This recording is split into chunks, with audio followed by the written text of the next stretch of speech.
Okay, hello. Good evening, everybody. Okay, I'm 10 years old again. So, welcome everybody to my channel. This is going to be a great evening. Hopefully, I'm gonna assemble this beautiful pack of Legos. I've been waiting for it quite a while, since basically they announced it. And finally, I have this. Oops, let me just mute the other.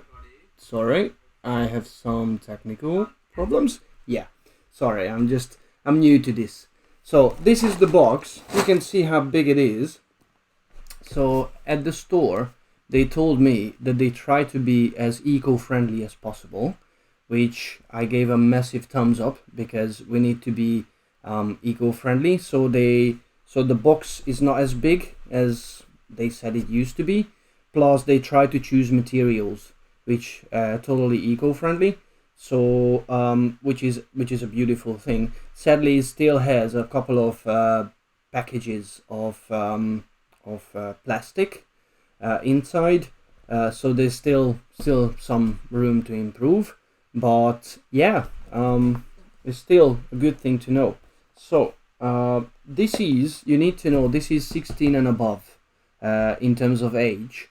So it's, as far as I remember, yes, so it says here 16 and above. And okay, it seems like I already opened just to see what's inside. So it contains a little booklet like this. And sorry, I'm just keep checking sometimes if everything is all right. Hopefully you can hear me well.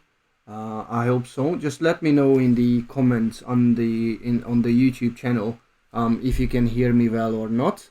I don't know how good the streaming quality is. Hopefully I will be able to show you as much as possible. Right, so I'm gonna obviously follow the guidance and I'm gonna assemble it tonight. This is the very first time I do anything like this, so I can't promise full success, but let's hope so. And on top of it, sorry, my water. And on top of it, they were kind enough that they give us a patch. So basically, which is already at the back of my laptop, you could see the patch, sorry, at the beginning of this video. But I'll show you very quickly again, if I could. So it's on the back of my laptop, and you can see I already had another ISS logo from a friend of mine in Hungary, Azure. Thank you, Azure. And this is the Lego patch. So it just landed exactly where it should be on my laptop. So yeah, okay. What else? Yes, please join in. Ask me any questions in the comment section. You need to know that just if you are new to this channel, I take photographs of the International Space Station.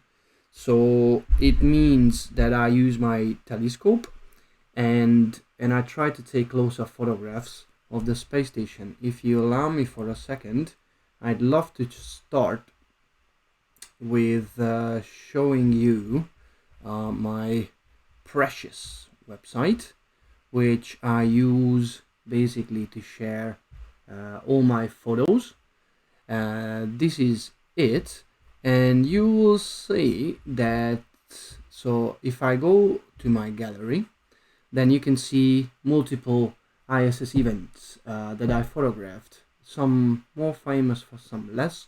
And my purpose is with this video is to basically with this ISS mockup is to basically show in the future that what orientation we are seeing on those photographs.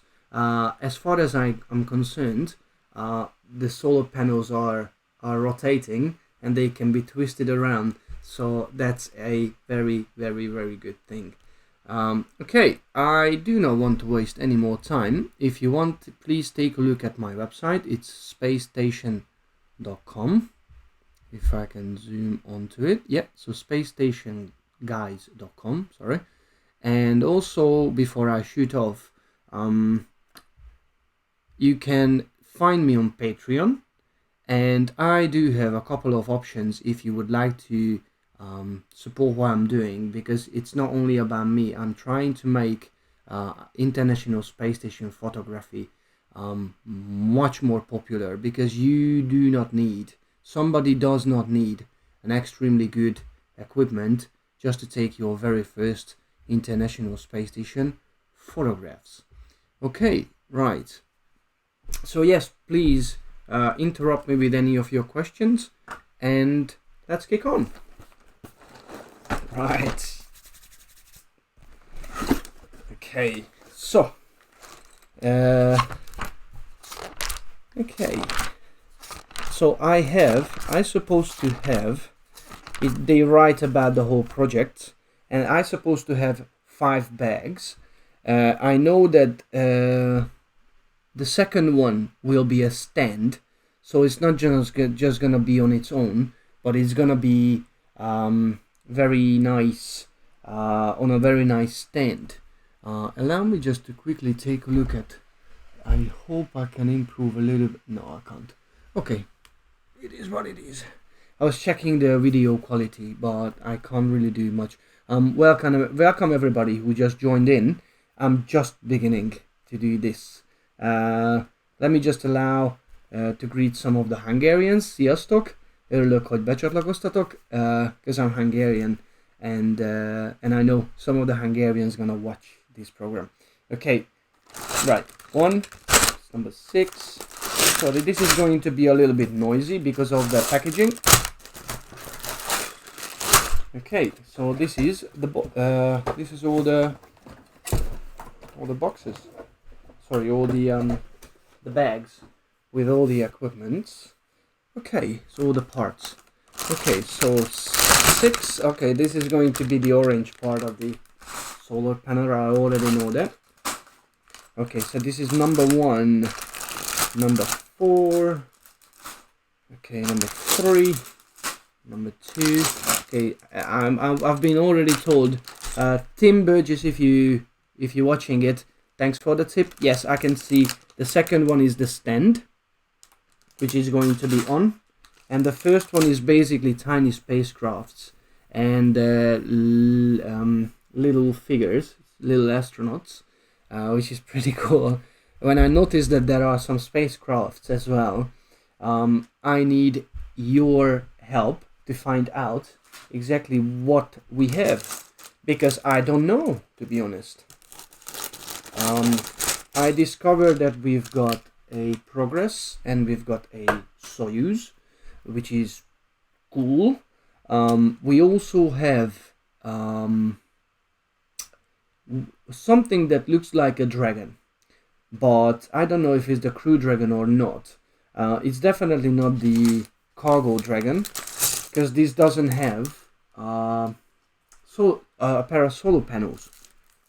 So I don't know. I looked it up on the internet and I couldn't really find anything. So I do not know exactly what it is, but yeah, probably I'm gonna decide myself, and I'm just gonna say that it's the SpaceX. I don't know. But please shoot me a message if you think that you know. I will show you exactly what I'm talking about. Okay, it seems like we're gonna start with the Progress. So we have 2 solar panels. Here we are, 2 solar panels. I don't know, it seems like it's not focusing. Probably, yeah, I don't know. Probably I'm not gonna keep pushing the close-ups unless it's a bigger chunk. Okay, so two pairs of solar panels. So that should be relatively straightforward, I think. Okay, the bits. So yeah, and in the meantime, I just thought that what if we're gonna talk about yeah, I need to open this, about the International Space Station, because there is a whole lot of thing going on up there, and occasionally I do talks at the Westminster Library in London, in Leicester Square, and it is about the space station. What they do up there exactly? What's the purpose of the International Space Station? What exactly the reason why we built this structure, this super expensive structure? Obviously, a lot of people would assume that it's a wasted money because probably they just do not know much about the International Space Station, but I do believe that this is definitely not a wasted money, I think. And the amount of space related and so not just space related, the amount of science they are conducting in there is just truly staggering, to be fair. But in the meantime, I finished to build the very first bit, which is the progress. Come on, zoom. Focus. It's not gonna focus, I think. Okay, I'm just gonna... Okay, so this is how it looks. Okay, there we are. So I already have a progress. I'm in progress. Right, okay, the second one, it seems like it begins again with the same thing. So yes, in the space station, they are actually testing a lot of things, a lot of science happening there. And guess what? The whole humanity is basically benefiting from it. Medication. Also, they are doing so. They just fixed the alpha magnetic spectrometer, which is very, very important in terms of looking for dark matter. So there is a very good reason why actually they did not want to let it go, and they wanted to save it, because the amount of information we already have from the alpha magnetic spectrometer is truly staggering. In the meantime, I'm finished with my Soyuz, which is pretty cool. You can see the difference between the Soyuz and the Progress in these configurations. One is having a black bulkhead, and one isn't. Okay, that's 2 is done. I think now we've got the space station, and also okay, and I should have that mysterious object that I was talking about. By the way, it comes with 2 tiny astronauts, which is pretty cool. I really like it. Okay, I think I discovered how to... Okay, now this is how probably I can focus on things. Huh? No? Probably if I cover myself, then... No, I do not understand how it works. Anyway, okay, so we have 2 of the small astronauts. Okay, and there is one piece that I was talking about. I think it should be a dragon. I want it to be a dragon, to be fair, because I happened to photograph it in the past. So, okay. So this is what it looks like. It's very quick. It looks like this. Okay, let me try again like this, because it just focused. No? I cannot. Not a problem. I'll show you in the booklet. You see, this is what it looks like. And this is a little bit weird, because if it will focus on it. Okay, so I think this is... I don't know. I really do not know. I'd really love to think that that's actually a dragon capsule. Especially the Crew Dragon. which I will show you in 1 second, because I happen to photograph that, and I'm really extremely proud of it. So this is the photograph I took. So this is the International Space Station, and this is the Crew Dragon Demo 1 mission, and yeah, it was just a super great moment, to be fair. I was really happy for it. And as far as I'm concerned, nobody else took a photograph like that, so I'm super happy for it. Okay, now the next step is the space shuttle. So, right, okay, back to the International Space Station. So yes, they do a lot of really cool research. Lately, it's not too long ago, probably not even a week, they released a really good video of, yes, they released a really good video in which Luca Parmitano and Andrew Morgan are actually flying all around the space station, and they are really kind to show us. Okay, hold on, am I missing a piece? Okay, I did watch Scott Manley's video, and I heard him saying a couple of times, gosh, I can't find this piece, I can't find that piece. so I hope none of them is going to miss from my repertoire. So yes, feel free to ask me any questions in the meantime, and I'm more than happy to answer. So yes, Luca Parmitano and Andrew Morgan were kind enough, and they did an incredibly nice tour around the International Space Station, and they were kind enough to show us around. Obviously, I cannot. I kept laughing when I was watching it, because I couldn't get away from the fact how some of the flat earthers should feel about it, because obviously it's so the video is just one take, and so it's uninterrupted. That's what I'm trying to say. And the problem with that is that I'm pretty sure there are lots of them scratching their heads and thinking, how did they do that? How did they CGI that?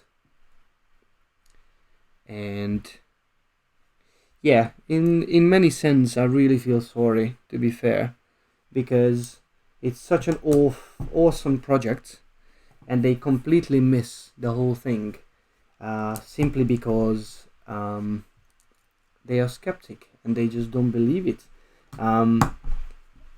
Every now and then I watch the channel of Simon. Then I can recommend you his channel, because he is an incredibly good debunker. He's okay. Abel Benza, Servus Benza. Hello Benza, how are you? Thanks very much. He's wishing good luck for the construction. So yes, he's debunking all these madness that these people are coming up with, that why International Space Station is non-existent, and so on and so forth. Obviously, sometimes, well, most of the times, the ridiculous argument they are bringing up is, I think, most of us would just say, no, this is, why would I waste my time, arguing with these people, if this they just basically dismissing a lot of important facts, like, okay, so with my photographs, usually I can see these people coming up and say, oh, it must be a balloon, and it always just makes me wonder that exactly how they are controlling a balloon. If anybody knows what a balloon like, then probably you know that you cannot control a balloon. So how they do achieve basically that, let's say when there is a lunar transit, so occasionally so you can look up on my website as well, where you can get information of where you need to be if you want to see the International Space Station crossing in front of the moon.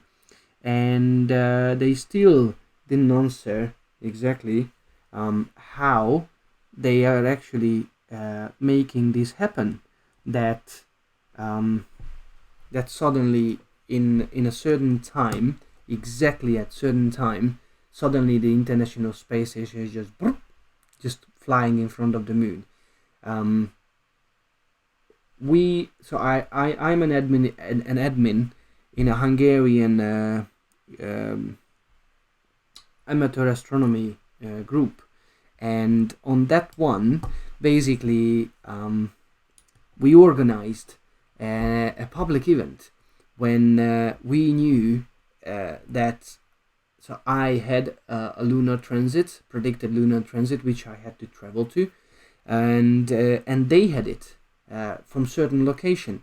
So we did a simultaneous observation, and it means that it's just appeared here, and then a couple of minutes later they had the same transit.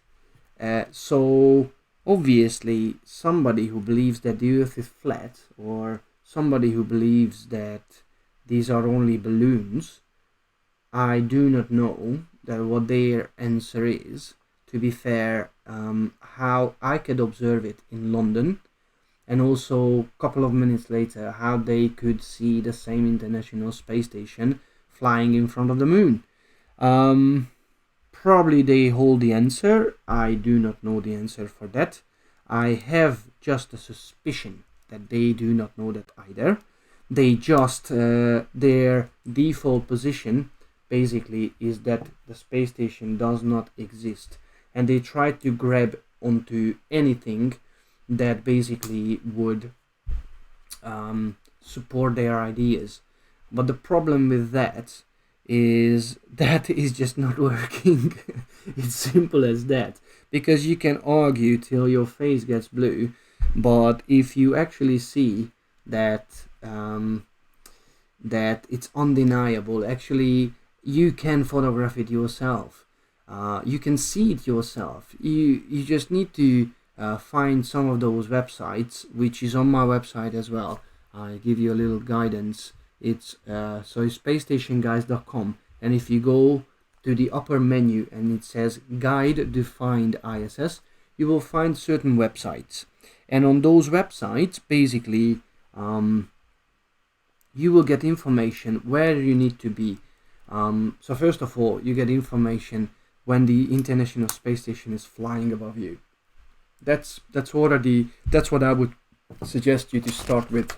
And then once you saw it a couple of times, you can mix and match, obviously, the order, but which one you start with. But it's always, I think it's called ISS Transit Finder. And then with that one, you can actually look up when the International Space Station is going to fly in front of a celestial object, and where exactly you need to be able to see it. And therefore, if you have, I know it's a very common thing with people who believe that the Earth is flat. It's a very common thing that they possess a Nikon P900 or P1000. I don't know. They just think that that's the best camera in the world, and who am I to argue with that? And basically, just take a photograph for yourself. You don't need to believe anybody, whatever they say, and you don't need to be, always rely on other people's opinion. You can just simply go and find it yourself. Okay, in the meantime, I'm actually getting really close to finish the space shuttle, which looks really, really neat, I have to say. I'm just putting now the three, what was the name? RJ, I forgot what what the engine's called. I should know. To be honest, I should know. But there were 3 of them at the back, and I'm just assembling the second one, and then the third one. So I know it's a little bit black in here, and probably you can't see much of it, but I will keep showing you everything as soon as I have anything to show. Okay, there's the third one. Right. Okay, now I have all the engine nozzles, and then I just need to attach. Oh, I see. Oh, that's pretty. That is very pretty. I have another external light here just to help to lighten up what's happening on the table, but I don't think it's really strong. Let me just see if I can do anything about it. Okay, probably I can't do much about it.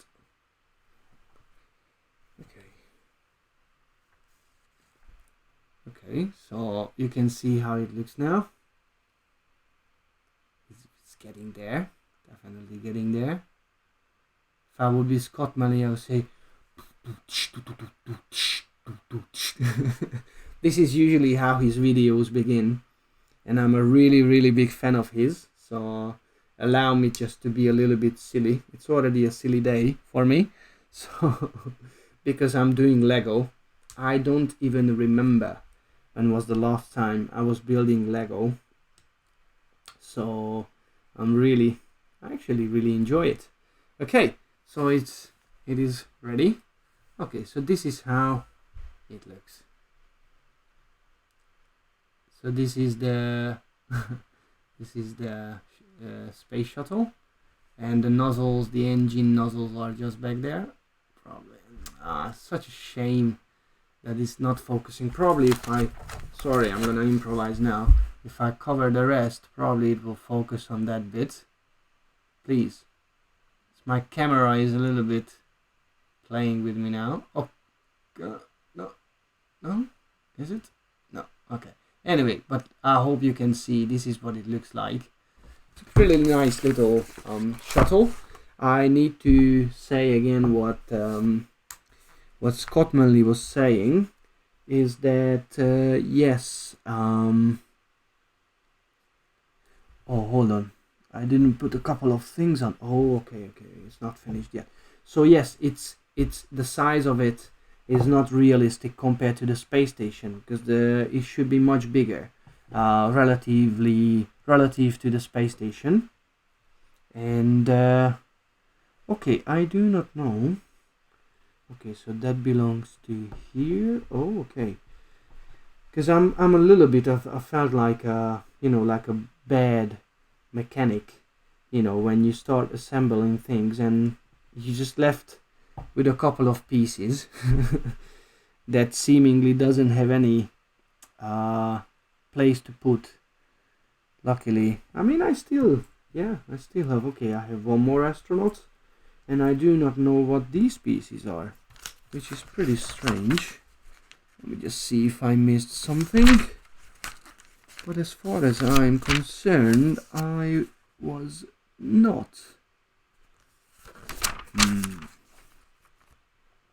Anyway, I'm just gonna keep them as spares at the moment. But it just seems like everything is done, so I do not understand why. Okay, I'm just gonna. Oh no, I took one of the engine nozzles off. No.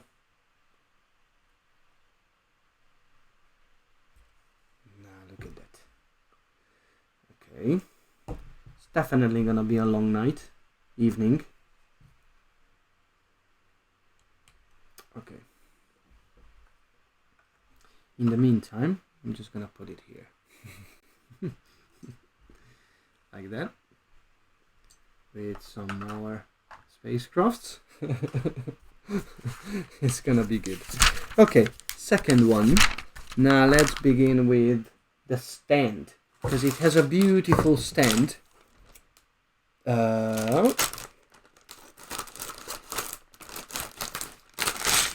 Okay, I can see that there are a couple of Hungarian friends So what I am going to do is I am going to make this bilingual. So it means that every now and then I'm just gonna say a couple of words in Hungarian. But this meant to be an English channel, so I do not want to change that. But I'm gonna just say a couple of, look at this. Look at this beautiful thing. Oh, come on, show it. Please focus. Okay, anyway, it's a beautiful plaque, basically. It's a really, really beautiful plaque. And it just looks awesome, to be fair. It really looks awesome. Okay, just a couple of words in Hungarian. Szóval sziasztok. Sziasztok. Csak egy pár szó magyarul, mert ez egy angol nyelvű adásnak indult, és az is szerintem az is marad. Igen, Lego összerakás következik ezerrel, úgyhogy alapvetően sztorizgatok, meg próbálok az nemzetközi űrállomásról mesélni. Nem tudom, hogy lesz-e hozzá felirat, nem tervezem, mert azért ez egy kicsit hosszú lesz. De a lényeget látjátok így is, ne haragudjatok, hogy magyarul nem megy, nem tudok egyszerre két nyelven társalogni. So yes, okay, so this is the stand. The stand should look like this. Így fog kinézni az állvány. And, okay. Right. I do not know if there is anybody non-Hungarian, so English, so just please get interacted with me, talk to me, ask me. I do International Space Station photography. This is my main thing, and I already made a website for it, about it, because I do believe that education is what we should have in the world today, because I do think that a lot of things that are happening in the world is basically because a lot of people are lacking knowledge. I'm not saying a lot of people are uneducated. I'm not going to be that offensive with some part of the society, but the problem is that we are living in a fast-paced world, and in this fast-paced world we do not have sometimes the time to actually look things up. Okay, I'm already missing one piece and I do not know where that is. Okay, and I just realized that most of this thing is black, and I have a black cloth here. Okay, where is this bit?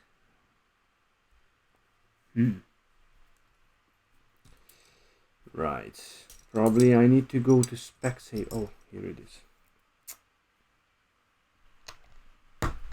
So yes, I do not say that a lot of people are uneducated. What I'm just saying that most of us don't have time to specifically being interested in certain things, certain science, and certain spectrum of the world. Let's say astrophotography is a very interesting hobby that we like to do, and basically I know because I haven't been doing this for very long. I've been only doing. I bought my first equipment in 2013, and I can say that was a massive eye-opener to me, because ever since I keep doing every now and then public observations, and the whole reason for that is basically, oh, I can see now it's focused on the space shuttle. This is so good. Okay, now I know where to put things if I want to get things in focus. Okay, I'll just put them aside. So yes, I bought my first equipment in 2013, and immediately I got pretty much into astronomy. Okay, I don't understand now something. Right, so there should be one gap here.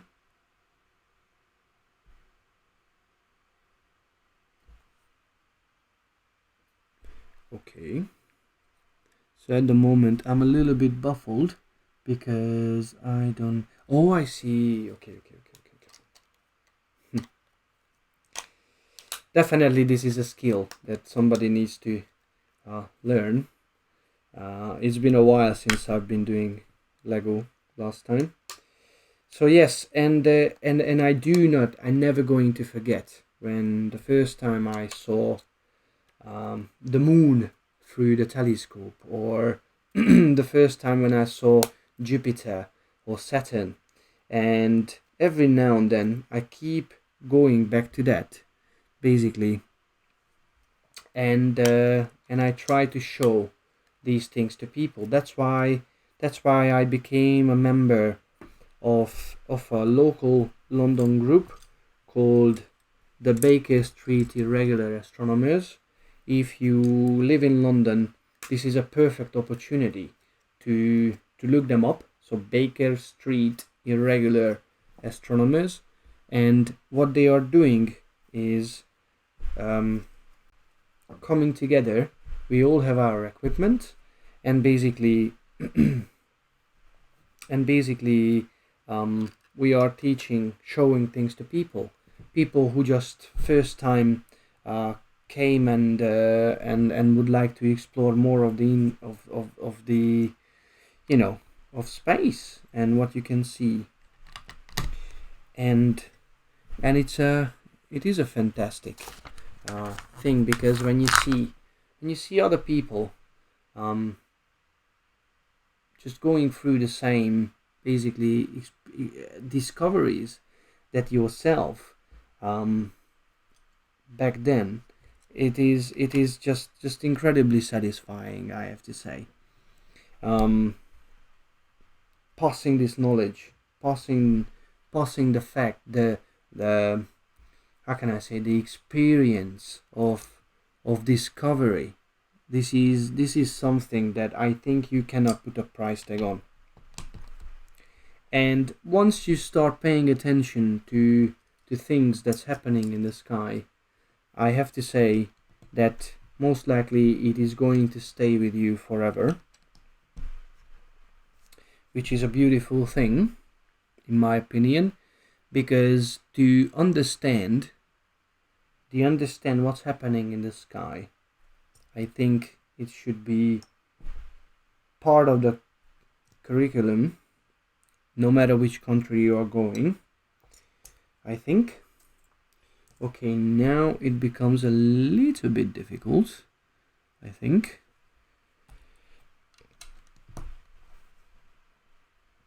Okay, there are two of them.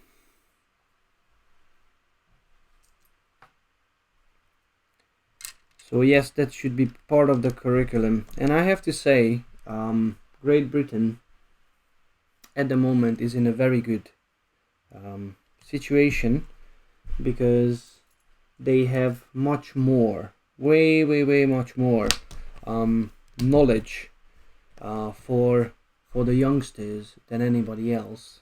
Definitely, I can compare it to my home country, Hungary, and I can see the difference. Sadly, it's really down to basically to the educators, that how much they are willing to pass on from this knowledge towards the kids, and this is not good. It should be compulsory, in my opinion.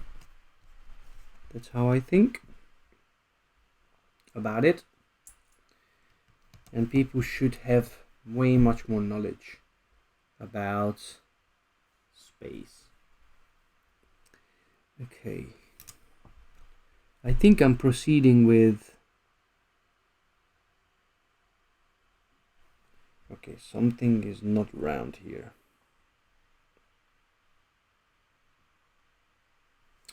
Okay, what did I miss? What did I miss? Yes, I know what did I miss.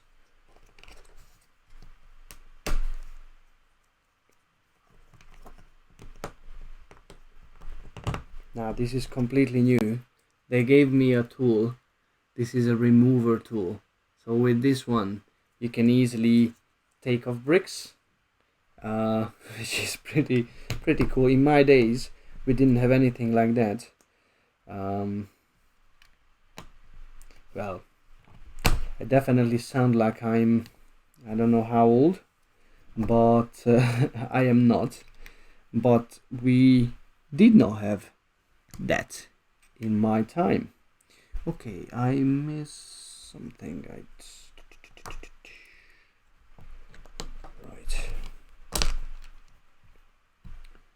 Okay, so they should be flat.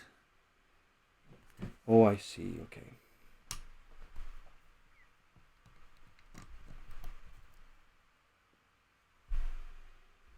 Hey, Bobby. I think you are too early. You should have come 2 hours later. No, dude. I'm already at the I'm only at the second bag, and still a lot to go. I have to say. So I've done. I show you. I've done the space shuttle.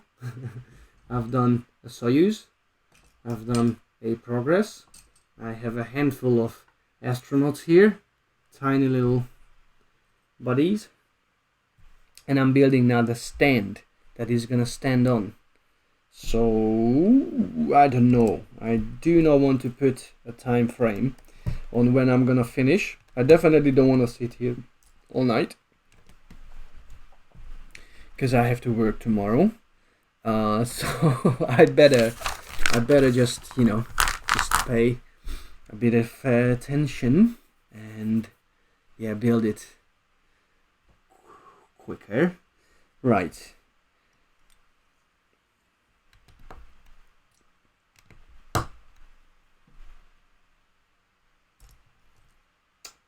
Okay.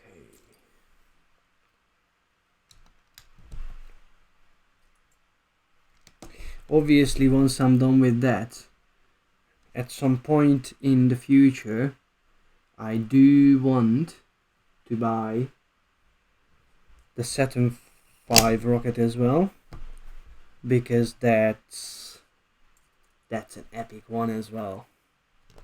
That's a must-have. But since I've been imaging the International Space Station, you need to know that this is my priority, and Lego going forward with this and releasing it is an incredibly good stuff. I think, to be honest, I was there at the opening today at Westfield Lego,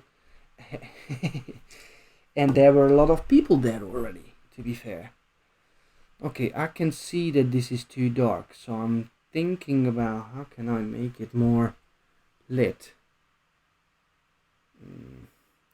Probably this white cloth isn't the best idea at all. Okay, probably I'm gonna change tactics and I'm going to put the camera somewhere else. Let me just find out. Sorry for the last minute improvisation, but yeah, this is how it works. Okay, now you can see a bit of my mess here. Okay, I'm gonna turn it a bit like that. Okay, I think it's much better. I think should be okay. Like that. Okay, hello. So yeah, probably a change of perspective. No, you see, this is better because now you see exactly what I'm doing, and probably this should have been the original setup from the beginning. Okay, one more thing, I'm gonna put this light on, just like that. Okay. Now hopefully you all can see it a bit better. The only thing is that you are there now. So anyway, but you should hear me in the same way. Okay. Let me just change this setup. Okay. Now I can show you. So yeah, this is the space shuttle. Probably it's so much better to see. Yes, of course it is. And these are the two Russian spacecrafts. And where are the little astronauts? Oh yeah, I put them here. I mean, look at these tiny little pieces. This is so cool. This is just so cool. Way too cool. Way too cool. Right. Back to business. Okay, so I was here putting these two on. Okay, so flat bits, grilled bits, and I'm keep checking if you guys writing to me. Okay. Yeah, you can see I see myself because there's no other way I can read the comments you are possibly going to leave. So yeah, what really made me start taking photos of the International Space Station? I do not know, to be honest. Looking back, I didn't know about the space station for a very long time. I think I didn't know about it longer than I should have not known about it. I don't know if it makes any sense. The problem is that you can see it. I could see it in the TV. You know, every now and then I remember, this at that spacecraft going up to the space station. You know what? I'm gonna make it more visible for you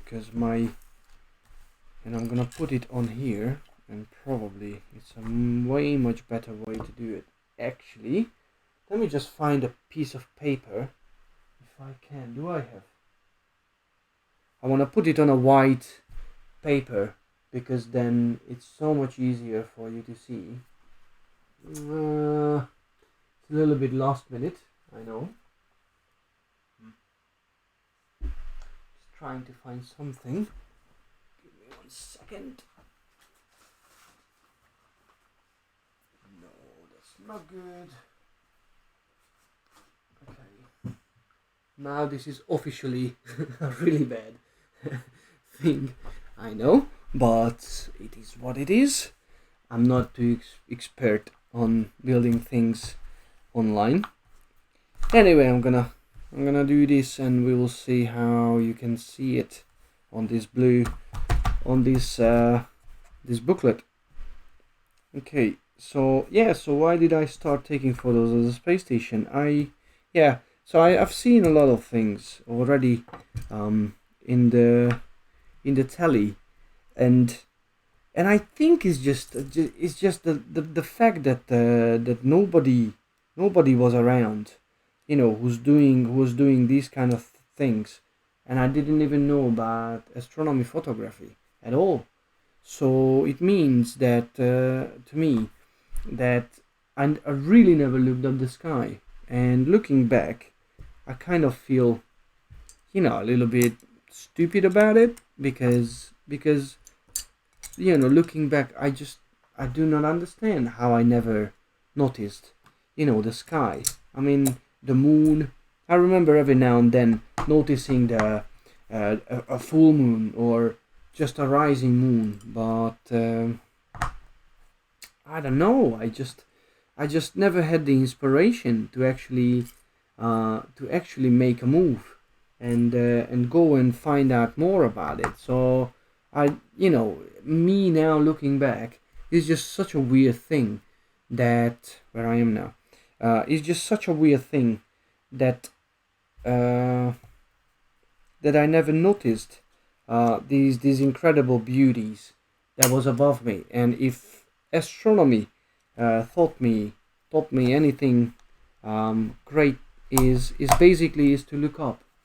These days when I'm with my family, um, I mean with my cousins, parents, or with friends, I do notice on them that they look a bit weird on me because I always keep looking up in the sky even during the day. And this is just becomes a habit. I like aircrafts. I like even in the daytime sky, and obviously at night time you can see so many beauty at at the sky. And I don't know, I just feel a little bit ashamed that I never really um, I had the interest, but I never made a move to actually do something about it. And I do believe that the education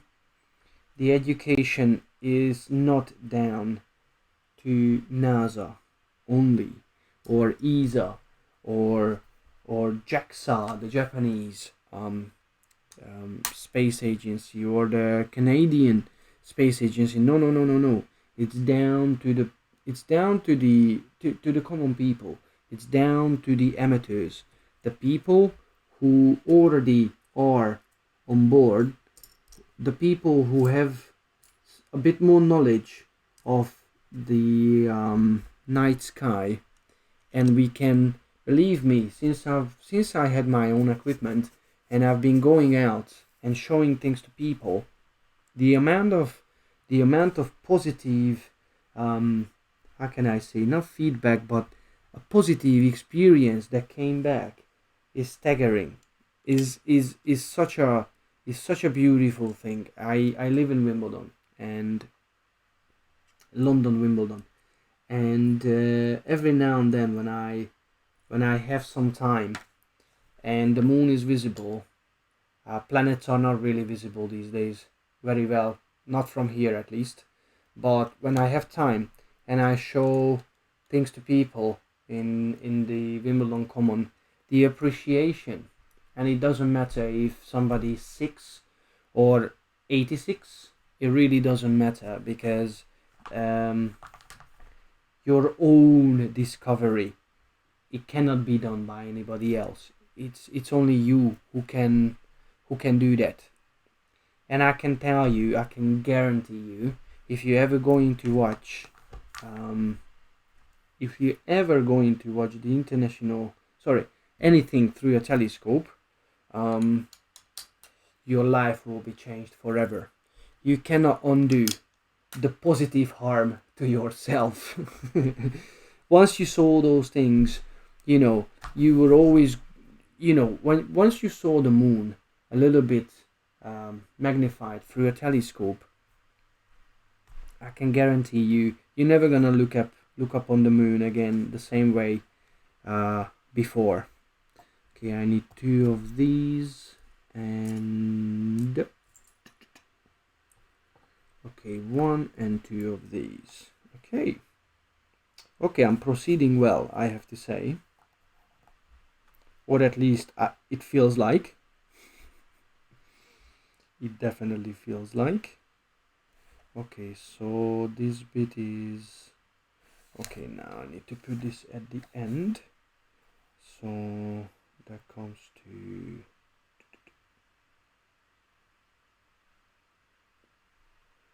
okay, so that's here and here. Okay, and here. Bravo, bravissimo. Okay, and I need 1, 2, and 3 of these. So I'm still at the stand. So I'm not saying I'm making a massive progress. Well, okay, I did the progress. Ha ha ha. But yeah, slowly getting there. it's incredible how nicely is designed this whole thing. I really like it so far, and I'm nowhere. I haven't even seen the International Space Station yet. Oh, this is incredible. I'm gonna do actually. Once I'm gonna do the International Space Station, the structure. I mean, I'm familiar with most of the modules. What I am not familiar with is the cross sections. That which one is which. Um, yeah. How did the International Space Station came about? On my website again. Okay, I keep a little break now because I would like to show you something awesome. So on my website, I share the amazing work. Okay, so if you're gonna come to home, okay, so if you just hover over the home sub menu and you go down to how the ISS was built, and then you click on it, you will see that Kevin Gustafsson, there is an explanation here. There's a guy called Kevin Gustafsson. If you're ever going to watch this, kudos. The work you are doing is truly incredible. What is he doing? He's making a whole series of videos of how the International Space Station was built. So I show you in the meantime till I'm finishing this. There is some subtitle. Yeah, just look it up for yourself from the beginning. He's using original footages, and is just incredible. You know, step by step. It's a very long series, but you will get probably the most thorough view on how the International Space Station was built. Okay, I'm at the plaque. And yes, it's incredible, especially this episode now. In this episode, he's showing basically the so there is only one pair of solar panel at the position where we are today, which is, okay, quickly I'll show you. Okay, so this is the International Space Station, and I think there is only one pair of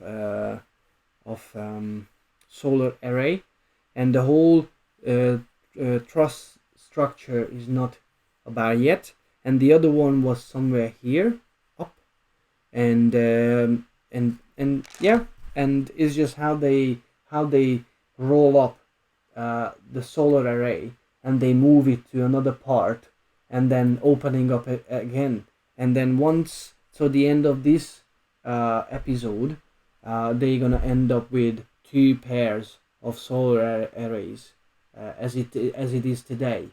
So it's, you know, it's truly incredible. And you know, when I hear people actually doubting, you know, that is the space station real or not, you know, you are doubting such an incredibly important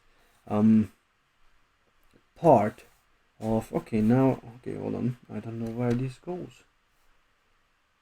Where is this going? I don't understand. Oh, I missed one bit. Okay, not a problem. So yes, so when somebody is doubting that, you know, you're doubting such an important historical, you know, anybody can say whatever you want about the moon landing. You can be as skeptic as you wish, but it's still, I'm sorry, but it's a little bit stupid, you know. Why would honestly, why would the Russians assist to the Americans in such a big lie like this? Honestly, for how long now? For decades. You know, it's rubbish. It's food for the birds. I'm sorry. You know, it's just not happening.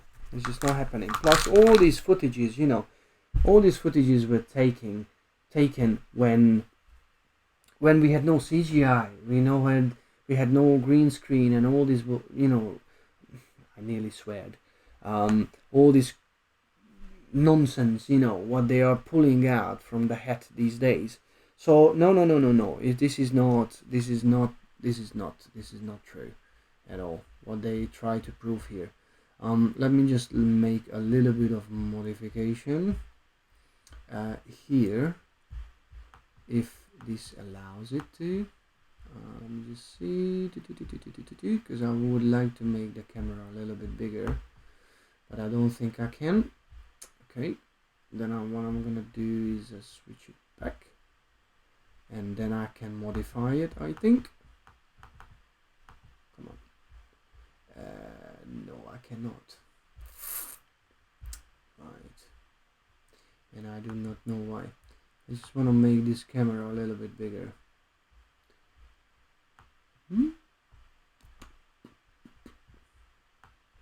Okay, it does not allow it to happen. Anyways, not important. So yeah, this is incredible, and the best way to tackle this is if you just put out the information. The information is key. We know that if you know what's happening above your head, then you know exactly, you cannot be fooled. 1 2 3 4 5 6 7 8. 1 2 3 4 5 6 7 8. Okay. It is for me it's a bit like, I'm pretty sure sometimes you saw those videos when they see these weird vortexes, and basically, it was already proven that that's some unsuccessful rocket launch by the Russians, and as the rocket was spinning, the rocket starts dumping fuel just in case when it crashes back it's not gonna blow up. So you can see the venting fuel causing this spiral, and obviously everybody came up with things like this must be a wormhole of some kind, and that's the end of the world officially as we know it. But obviously there is an explanation for that. There's an explanation for most of the things, and I don't want to sound like, I don't give a credit to anything that's out of the textbooks. Sorry, that's not in the textbooks. So anything that's not, how can I say, that's not accepted widely by the society. But I always encourage everybody to do your research first, and yeah, and then act accordingly, basically. Okay, I think I'm nearly done with the stand. Well, yeah, kind of. Okay, so okay, this is done. Okay, now I need to add the other one. Okay, like this. Oh, lovely. This is pretty solid, or at least it feels like it is. Okay, now I need one of these and two of these.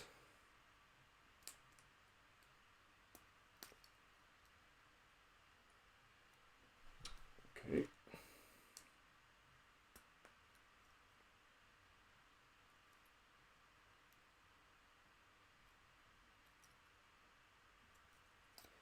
Right. Okay, next step. I think I'm gonna be finishing in about an hour and a half. That's my guesstimate. We will see how good or bad my guesstimate is. I will use this model, this beautiful model, to actually to help to identify, not identifying, but more like demonstrating certain things on the ISS. So namely, when I take photos, it's always nice to point out exactly what orientation we can see of the International Space Station, and with this one, hopefully, this is going to be a much easier task. So because, and especially that the solar arrays are rotating, that's even a better thing, because in this way I can truly and nicely show to you that some of my photographs, how they were when they were taken exactly what orientation the space station had. So if you are patient enough, I don't blame you if you don't. But if you are, then I definitely give you this. I will show you in the end of the video once I have more ready stuff. I will show you some of my photos according to the space station, according to this model. That exactly what did I see when I took that shot. Okay, now I'm gonna speed up a bit if I can. Okay, I put those in. Yes. Okay, that's done. Right, so the longer bit slides in there. Okay. I really feel like a 10-year-old again. This is so cool. I should do Lego way more often. Way more often. Probably I will. Okay, so that is done. So now I need to put this on top. Oh, I see. What? Really? Oh, I see. Oh, this is clever. Okay, let me just stop this. I need to show you this bit. Right. Okay. So where are we now? Okay, just the comments before I do that. Mix and remix. How long do you think you need to finish the job? I do believe probably an hour and a half. So I've done now the stand. I'm finishing now the stand, and then I crack on with the ISS. It should be about, yeah, probably if you look back, if you check back in an hour. I mean, I don't blame you guys. It must be pretty boring. But if you just ask me certain things, because I'm not entirely sure that everybody is aware of what I'm doing in terms of International Space Station. So I have a 10-inch Dobsonian telescope, which is in the background. No, you can't see it anymore because I moved the camera, but it's in my background, and I take photos of the close-up photographs of the International Space Station. And for me, this is, well, kind of a must that I needed to do this, because I'm so into the International Space Station now. I mean, look at this beautiful thing. Look at this beautiful thing. And so okay, it already gives me the idea that the space station is going to be about, so okay, so this is the stand. It's going to be about this big, which is pretty cool. It's pretty cool. Okay, so yes, I used that thing. So I use my 10-inch Dobsonian, and I use a ZWO camera, a 224 MC, just for people who probably familiar with what I'm talking about. So I use those to take photos of the space station, and no, I put it the other way around. No, I can't be. It can't be. It cannot be. Okay, now I need to ruin it a bit. Okay, now I kind of understand why it might take longer. Okay, no, it's gonna be cool. Okay, because I can just quickly remove it like this, and without needing to be starting all over again. Okay, so this bit needs to face. Okay, that's cool. That's cool. We're cool. We are super cool.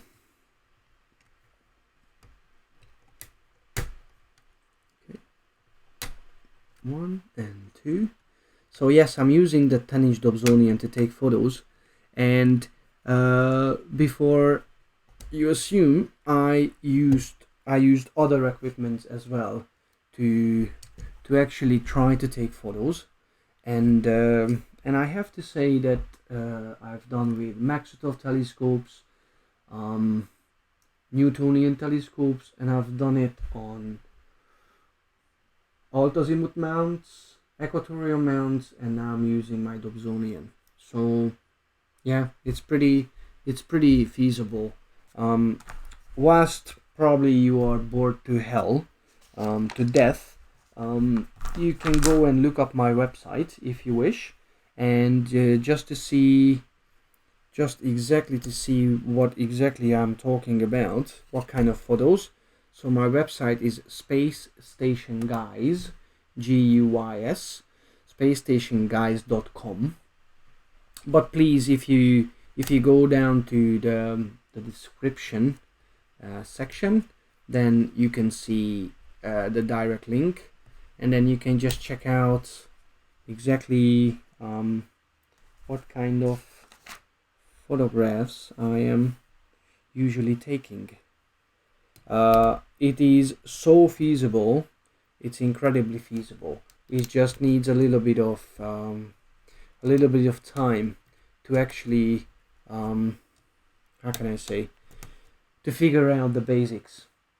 But on my website, I'm trying to help people to get started. What kind of equipment you need, where you need to get your information from about flybys and such. So yes, it is incredibly feasible, I think, and the amount of detail you can catch even with a small telescope is truly staggering. I mean, if somebody tells us a couple of years ago that, am I going completely mad? Hold on for a second. I think I am.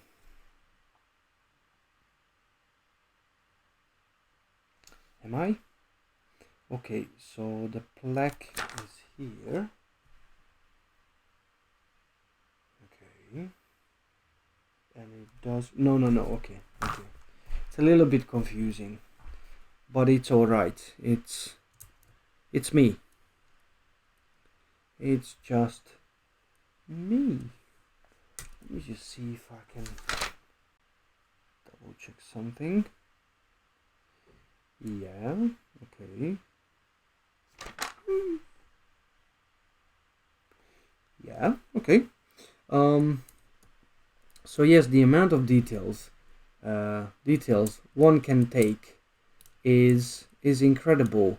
Even with a small size telescope, you really just need to pay attention to the details. But on my website I guide people, so I get you started exactly what kind of equipment you need, things like that. Okay. I think this is how they say "mi no habla español."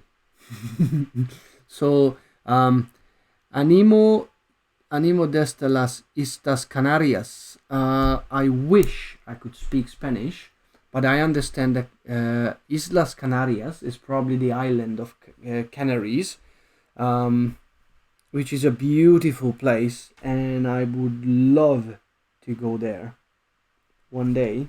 Again, I've been there. Oh, I know what I'm screwing up. Okay, I've been there before, and I'm in love with that place. I am truly, yeah. Mi amor, de Canarias. Sorry for that. Sorry for that. I'm not gonna do that again. I promise. Okay, I think I am done with the stand. Woo! Okay, it took me 77 minutes. But don't take it for granted, because this is not exactly how is it going to pan out. You know what I'm gonna do is I'm gonna put the box here just like that. Okay, and I'm going to put everything that's already done on it like that. Okay, I mean, look at this, seriously, look at this beautiful thing. There's this beautiful plaque. It says International Space Station, and this is going to be the stand. How cool. And let's not forget the Dragon, SpaceX Dragon or Starliner looking piece. Okay, space station. Look at this. This is going to be it. I mean, how cool. How super cool. Okay, I need bag number 3. But why am I having extra parts? I do not understand this. I really truly don't understand.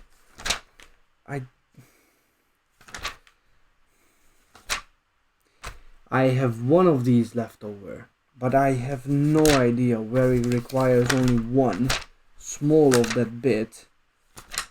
So I only think that these are spares. I think.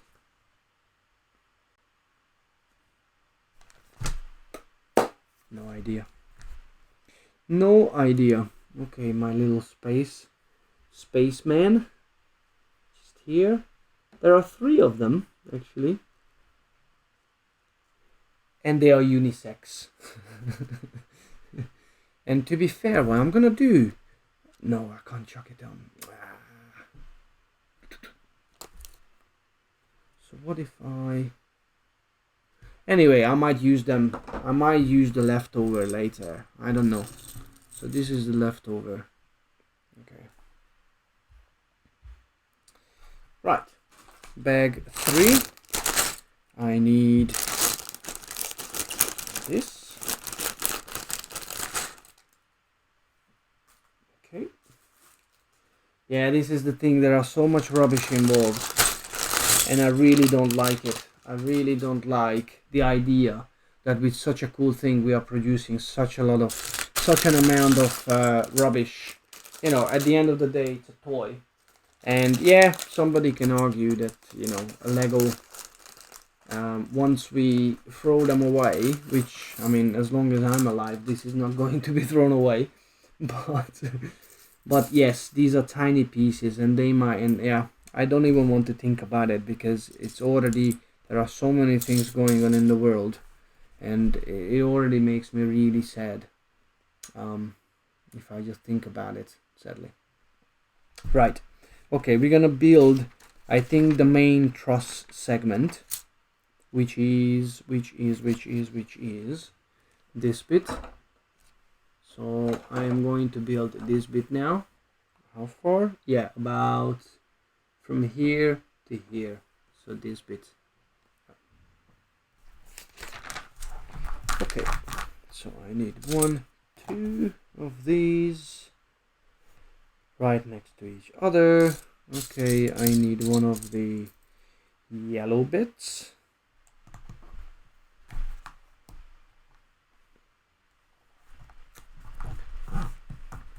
Okay.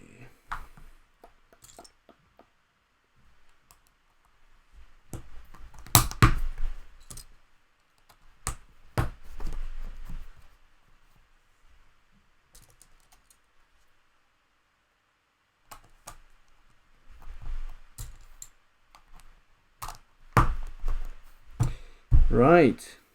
Probably I should have done what Mr. Scott Manley did and have a nice beer with me.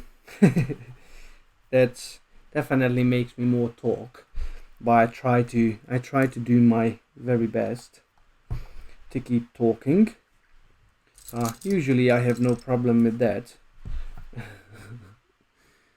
Right, okay, 2 of the white long ones again.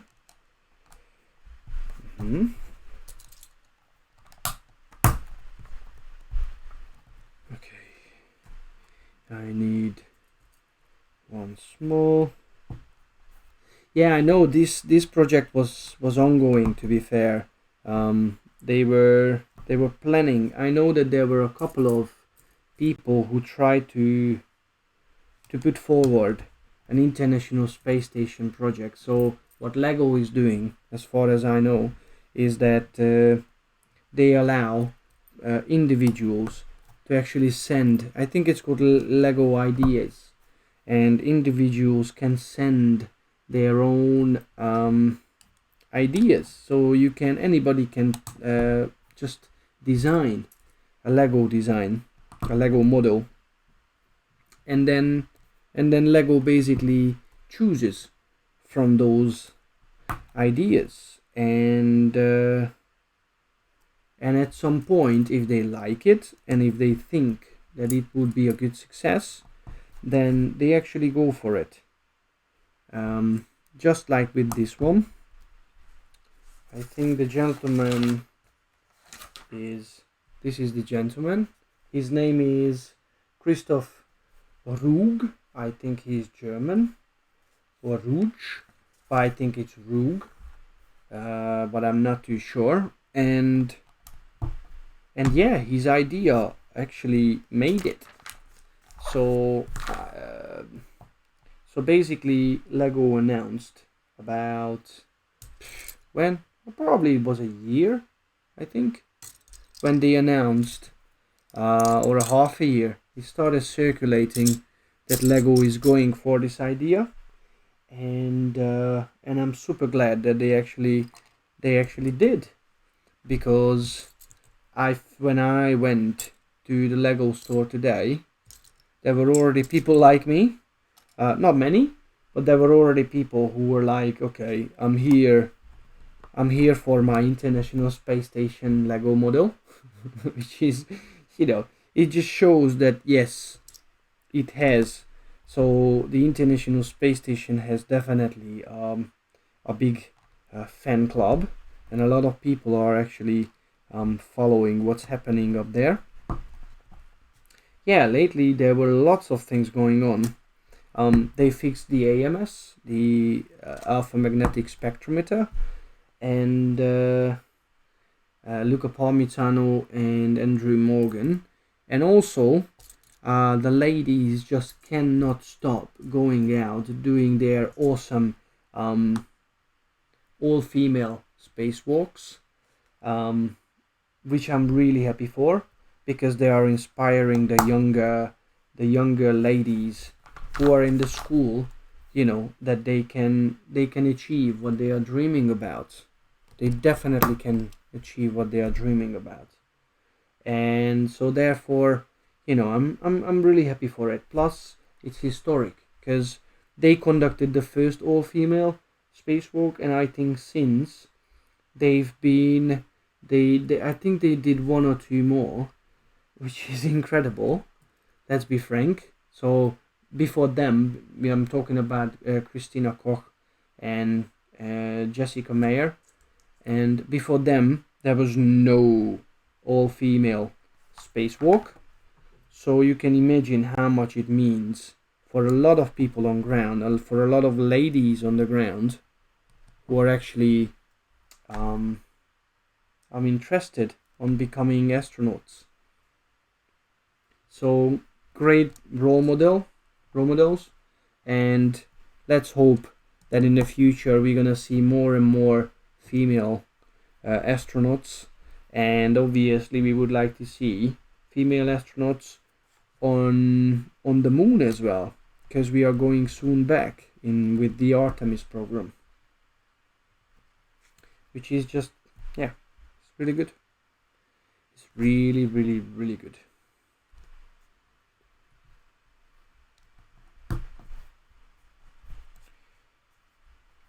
Okay, right, so that's done. Okay, I need to put this on. Actually, I'm doing pretty good. I think in terms of time. Okay, I need 1, 2, 3 of these. I need 1, 2, 3 of these. Hello everybody who just lately joined. I've been streaming now for 88 minutes and progress is happening. I've done the stand. I've done, yeah, probably it's a little bit blending in now. So I've done all these. I've done the first steps and I'm building now the truss, the main structure of the International Space Station. Let me just have a bit of water.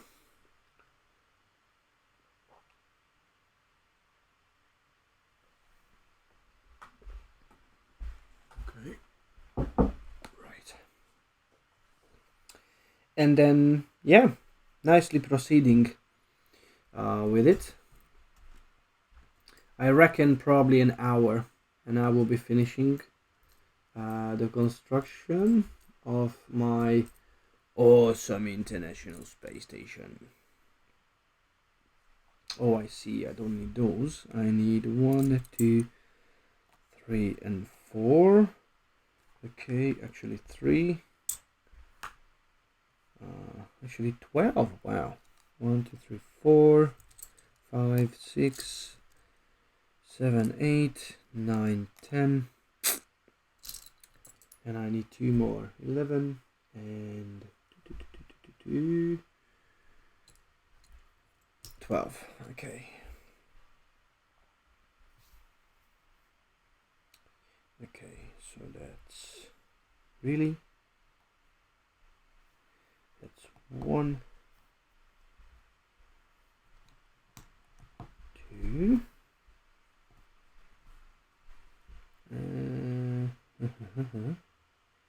Oh, I see. Okay.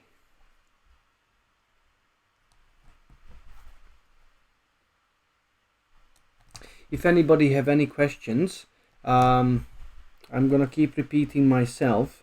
So my name is Szabolcs. Probably a lot of people struggling with the pronunciation. I am an International Space Station photographer, and I just felt like, you know, this is something that I would love to do, is to build the International Space Station.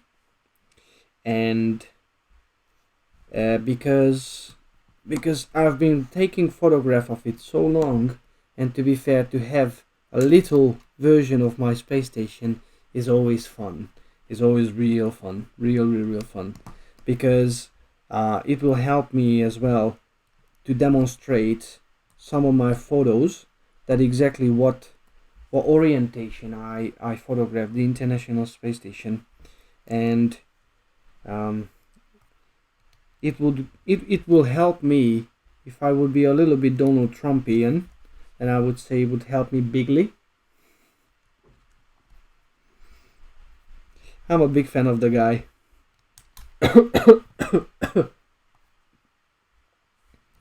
So yes, this is actually proceeding pretty cool.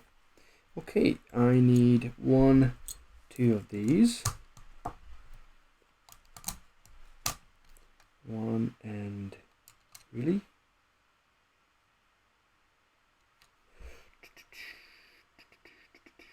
Okay, I made a mistake. But luckily not a huge mistake. Just like that. Okay.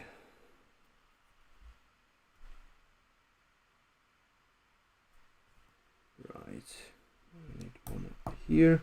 It's incredible how nicely it's done. I'm really enjoying the construction. It's really nice. I mean, look at this. Seriously, this is the main structure.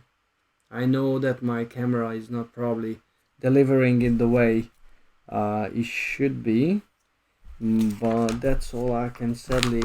I think it's my internet that's lacking the proper bandwidth. Okay, now I need to construct something interesting. I need... Which bits I need? Okay, I need 1, 2, 3... Nope. 3, 4, 5, 6, 7, and 8 of these. I need 2 of these. Okay, 1, 2, 3, 4, 5, 6, 7, 8 of these, and 2 of the brown bits. Okay, so I need to construct, okay, the end of the truss bit. Let me just see how much it correlates with the real stuff.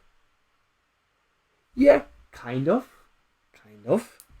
It's not super accurate, but nobody is expecting that, to be honest. I am not expecting that, definitely. Right, I need to construct the same thing twice.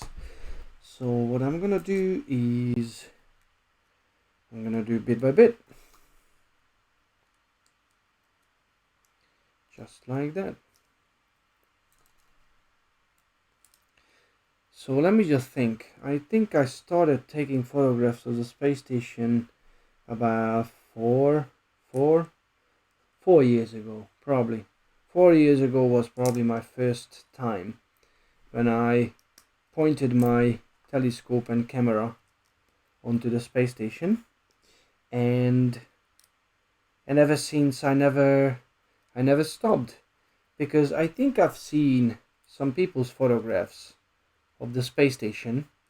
Let me tell you some of my sort of the people who I've been inspired by. So I think one of them is Thierry Legault. Sadly, I don't have any personal contact with him. The other one is Martin Lewis. Martin Lewis is from St Albans, which is just not too far from London, and he is a great astronomy photographer. And to be fair, the amount of stuff he captured on the ISS, it's incredible. And the fourth person is probably, if I need to mention, that is going to be Ralph van der Berg from Holland. So these three gentlemen, they managed to take a photograph of the International Space Station, and most importantly, when some astronauts were conducting spacewalk. So yes, I know you could say, what? Really? I mean, how is it possible? And how big they are? Well, they are not big. They are about a pixel or a couple of pixels in terms of size. And okay, now I 8. Okay, I'm sorry, I thought I'm gonna start missing a couple of bits, but I'm not. So yes, and I remember when I saw some of those photos, especially I think Thierry Legault, he just captured some solar transits, but it's truly incredible. You can see the disk of the sun, you can see the space station, and you can see, I think it's space shuttle Atlantis.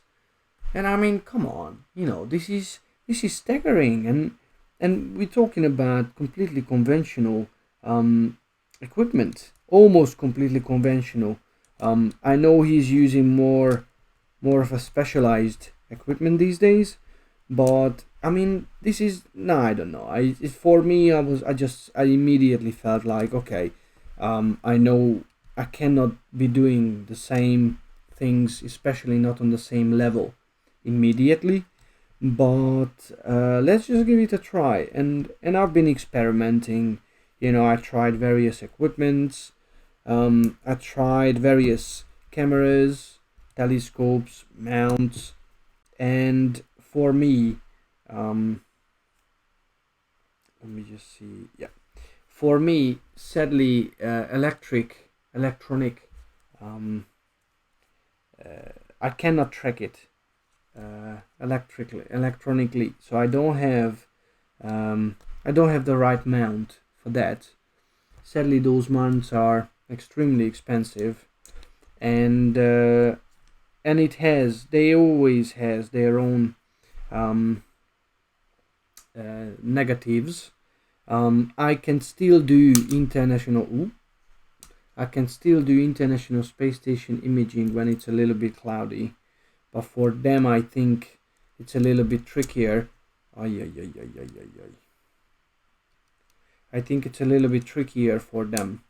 So but it's pluses and minuses. I think astronomy photography as well is about pluses and minuses, and you just put them on the scale. But I mean, to be fair, if somebody doesn't have the money, for the right tracking device, then you just do it manually. It's not even a question. I think that you need to do it manually. So I spent quite some time perfecting manual tracking. So basically, when I have my Dobzoni and I'm just standing behind it, and I'm moving the telescope, and I follow the space station at a relatively large magnification.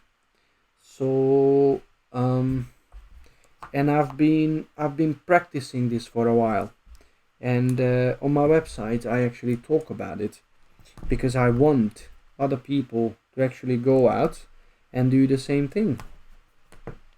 So well, I know a lot of people are having telescopes these days, and to be fair, why not using it for something that probably you might be interested? So obviously it's a guidance. Oh, look at this, it's getting more serious now. Holy moly. Probably in the backdrop. Yeah, look at this. I try to show it in a close-up. Okay, and so you can see that's a lot of bits getting in there. Okay, cool. Right. Okay. So where I am, I need 1, 2, and 3 of these. So yes, space station is a super cool thing. Super cool thing. I don't know if you knew, for instance, that the fact that on the space station they have the so-called exposed facility, and they put out some microorganisms, some tardigrades, some viruses, some what else? Some bacterias, and they tried to find out what happens to these organisms when they are exposed to the vacuum of space. And after a while, when they brought in the samples, they basically realized that nothing happened. Really, nothing happened to them. Hold on. I need to. Oh, I see. Okay. So yes, they brought them in, and they realized they just feel fine. Lots of them just survived. Well, not lots of them, but some of them just survived the vacuum of space, the extreme cold, and as soon as they were brought in, they would just carry on, business as usual. So I think that was the first time when. Okay, I'm not doing something fine. Do I? No. And then they realized that. Just 1 second. How do I put this on here? Right. It goes on top.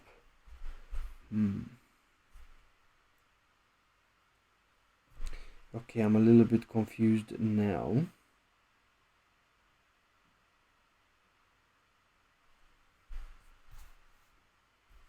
Should be 2, yep, 2, and okay, this bit.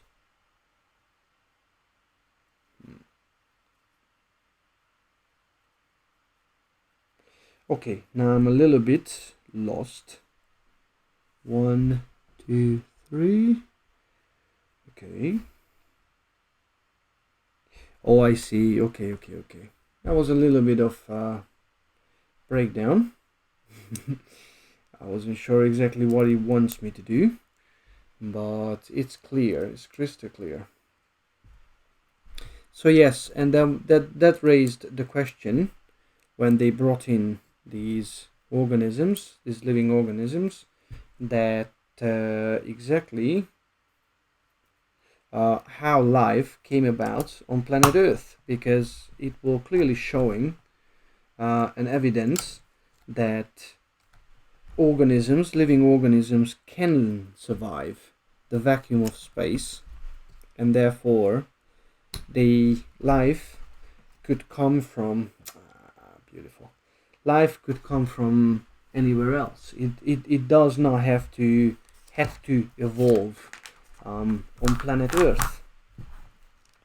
Okay, there's still lots to go. So it did not have to develop on planet Earth. Obviously, that's one explanation, but the other one is now obviously opened up brand new horizons about the question.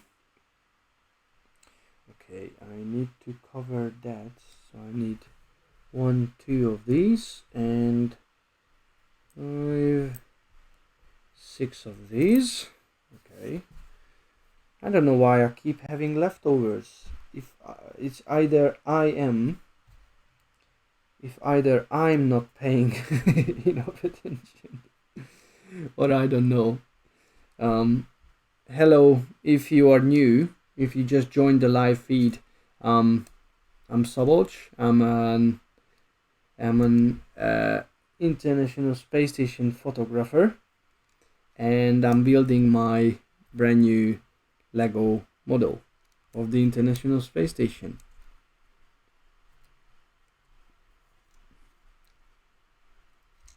Right. I think I'm almost done with the main truss segment, and I can move on to, yeah, I finished half of the bags. We are winning.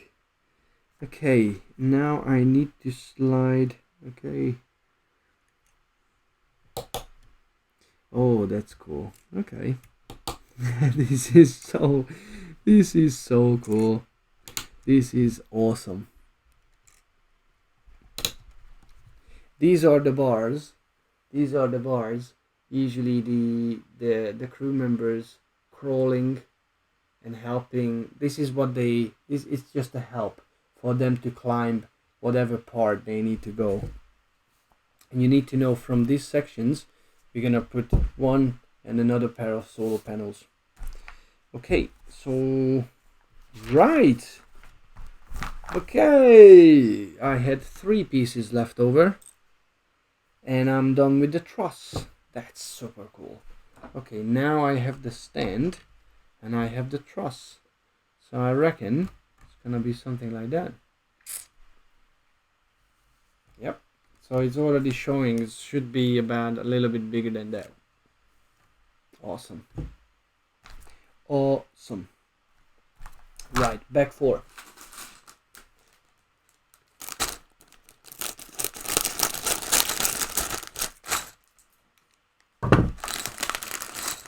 Okay, I can see that I'm getting more and more small pieces.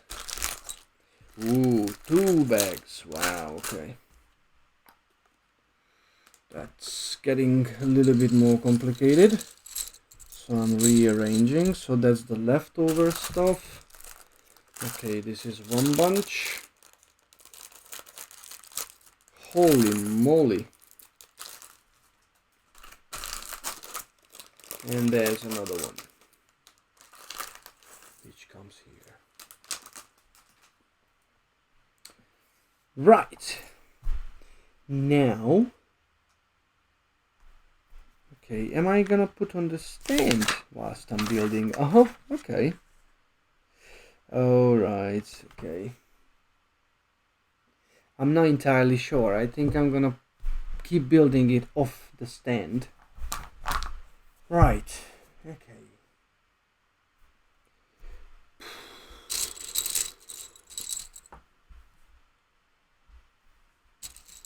Okay, these are very tiny pieces. Jeez. Okay, I think I found what I need. 1, 2, 3, and 4, which I need to put, okay, here. 1, 2,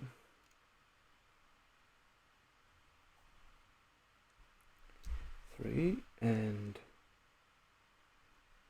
4. Lovely. Yeah, just like that. Okay, now I need to build. Wow, okay. It's gonna be, okay, so this is going to be the American section. So the Unity, Harmony, Unity, Destiny, Harmony, Columbus, which is the European bit, and the Kibo, which is the Japanese bit. Right. So I'm gonna need one of, not, is it this? Yeah, this. Okay. 2021. I'm gonna need two of these. So that's okay. 1 and 2.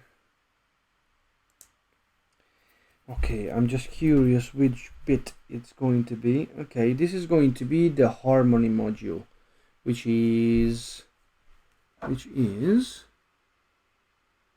bit. This bit. Right. That's done. Okay, I'm gonna need one of these plates on top. Oh, that's easy. Okay. Oh, wow.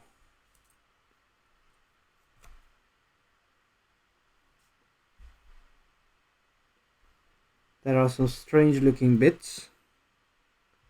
1 and 2. This goes on top. This goes on top. Okay, it does matter how I put this. I don't know if it does matter, but I am going to spend some time with that. Lovely. Okay, these 2 bits are done, and these are oh no, what is this? What is this part? Okay, oh, I see. Okay.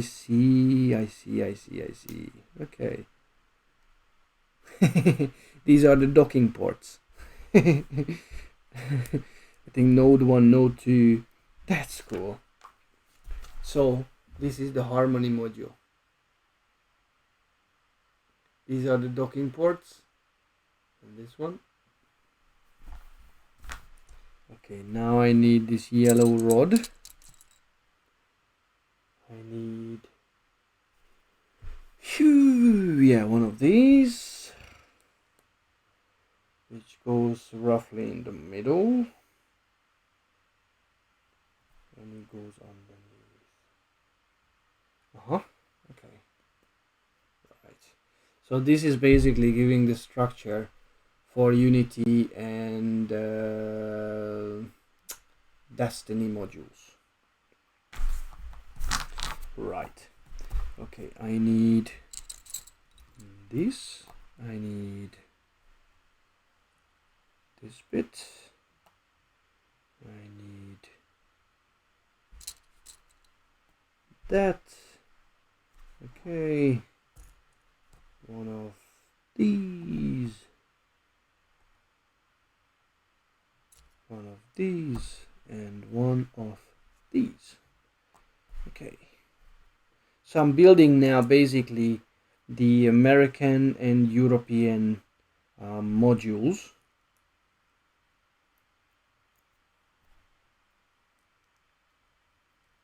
Plus the Japanese section as well. No, this goes here. Okay, and then here. Lovely. And I need to slide this which way? Yeah. Really?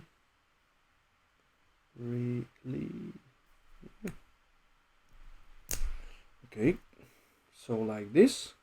Okay, so this is where we are, and then I need to slide 2 more of these, 1 and 2. Okay, and then I need, okay, I have 2 more here.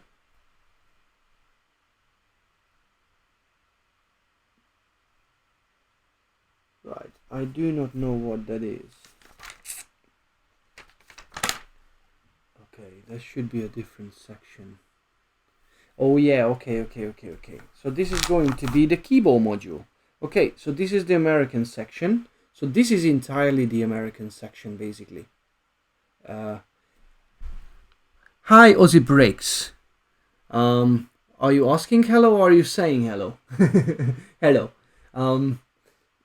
So I'll show you. I have the stand. I have the main structure. I have the shuttle, the SpaceX or Orion, or no, SpaceX or Boeing looking spacecrafts, plus the 2 Russian spacecrafts. So this is where I am at the moment. Anybody who just joined, please keep asking me questions if you have any. I do photograph the International Space Station, and I just felt like, for me, I have to buy and do this thing because of my space station photographs. So I run my website, which is spacestationguys.com, and what I'm going to use this magnificent piece of toy, because that's what it is basically to always help you to understand when I took a photograph which part of the space station you're gonna see. Plus it's a beautiful thing to have in your room. So yes, I decided to have it. So I hope you like the idea, and I hope more and more people gonna go and buy their own space station model. Right, this goes in here. So this is going to be what I'm building now. This is the Japanese section, the keyboard module, that's what it's called. Okay, so I need to put one of these on top and one of these. Okay, it's so nice to see it's coming together very slowly. It's really cool. It's really cool. It's such a cool feeling. So I need one of these, I need one of these, and I need one of the cap. So if it's going to be like that, okay, so this should be like this. This is so cool. Right, I need one long, like a rod that goes in here. Okay, and then yes, Ozzy, this is a nice set. I don't know if I should get this. I already have the lunar lander and the Saturn V. I feel the price is really nice for what it is.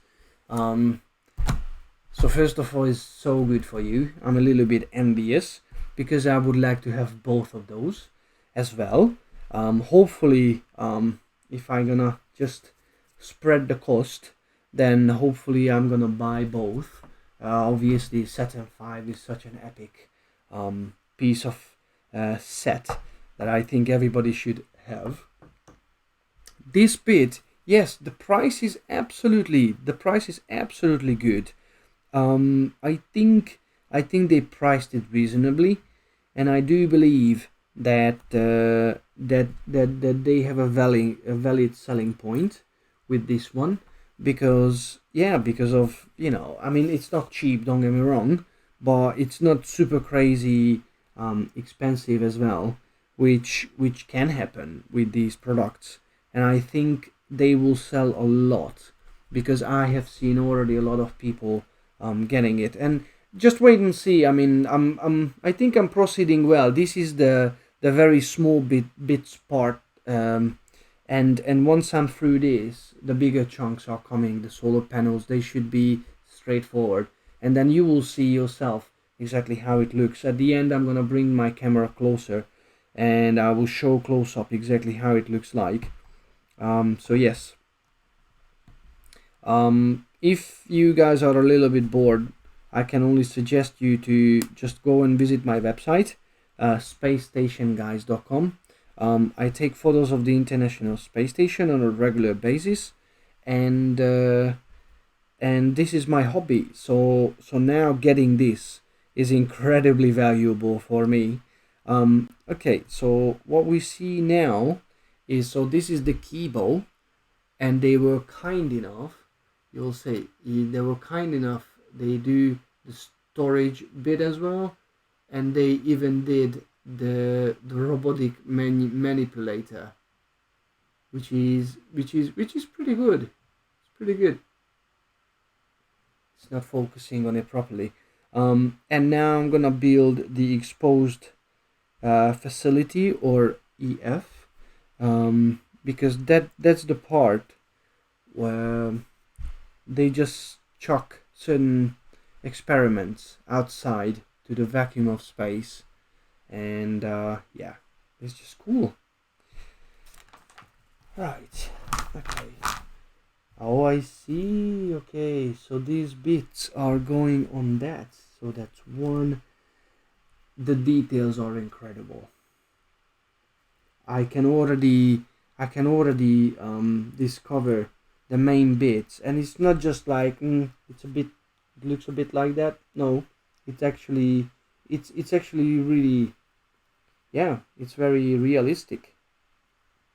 I mean, as much as a Lego can be. Come on, you know exactly what I mean on that. Okay, that's one. Because obviously they try to keep the Lego-y bit, so the Lego feel, that is still a Lego. Um, by the way, in so they were giving away a patch, which was in this little holder, um, and let me just think. I think I can show you, because I think so. Yes. So this is the patch that they were giving with it, and this is just such a cool thing. So it's sticky. So it's at the back of my laptop now, with another patch. So for collectors, this means quite a lot. Well, definitely for me, it means quite a lot. Okay, so this bit slides in. Okay, and now I'm joining the American and the American and the Japanese section, but I do not know at the moment where. Okay, how do I where do they join? No. Oh, I see. Okay. Okay, so that's one way to. Okay, not a big problem, but yeah, I did not do the way it's supposed to be done. um I would go on Bricklink or eBay to get it. If I were you, I would buy the Saturn V before you buy the lunar lander. If I could pick one, I would definitely pick the Saturn V before. Yeah, no, definitely. I mean, it's you're absolutely right. It's completely out of question that which one should have the priority. If nothing else, if we just follow, the way the chain of events as it happened. Obviously, it's yeah. I would definitely do that as well. Okay. And the Saturn V is a Saturn V. No matter what we say, that's the biggest and most badass rocket we've ever built. So yes, you're totally right. If I ever gonna get one, I will get it. But I'm gonna remember your. Actually, what I'm doing now is, where is my phone? Where is my phone? Where is my phone? Whee! Okay, it nearly fell. But I need to find my phone because I would like to take a photo.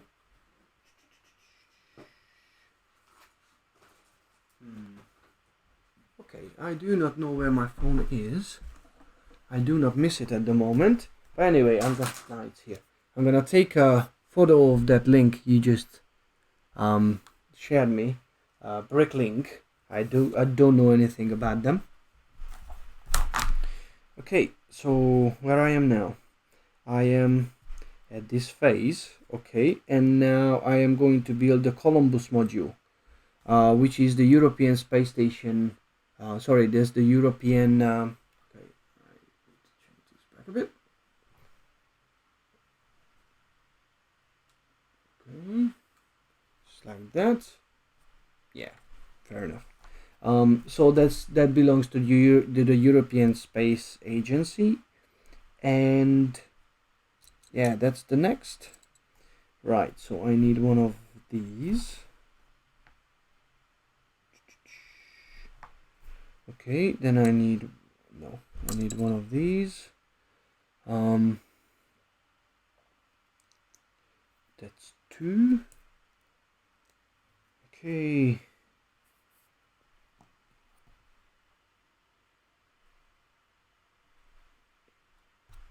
By the way, if you happen to live in London or near London, with a good friend of mine, Nicolas Joannou, we are doing space station. We are doing lectures, and he's more into lunar imaging, which I do a bit, but I would say, that's definitely his bit.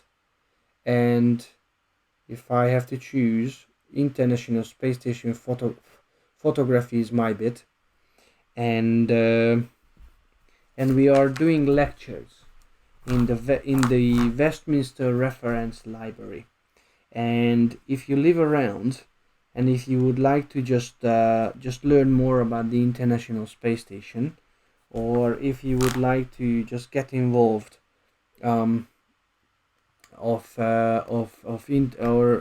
amateur astronomy photography, then probably that's the place to come for you. Okay, but in the meantime, look, I just built this. This is incredible. I love it. Look at this. So this is I need to dig out.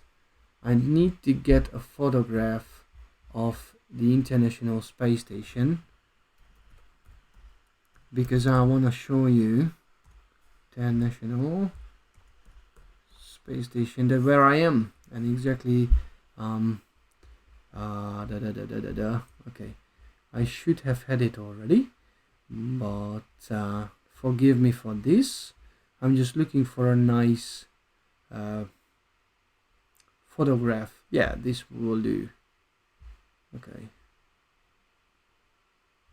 so let me just change. Okay, so at the moment we are here. So this is the section that I built. So this bit is this bit. So this is the European module, this is the Japanese module, and this is the American module. And I'm gonna hopefully attach it to the whole thing. Lovely. Lovely.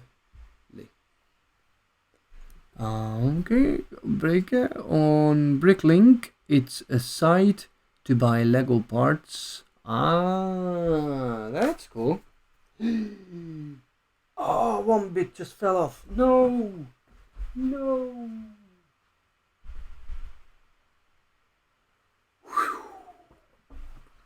Okay, that's the panicky moment. Panicky moment done. Tick. Okay, so it's together, and now it just waits to get connected. But what I do not understand is where do I connect it? Is it here? No. It's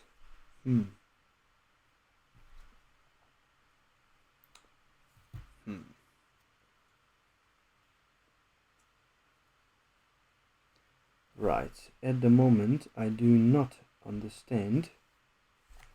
So this thing should slide in. What? Okay.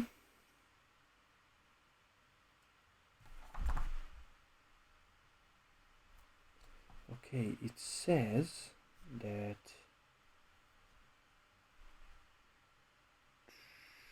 oh, okay.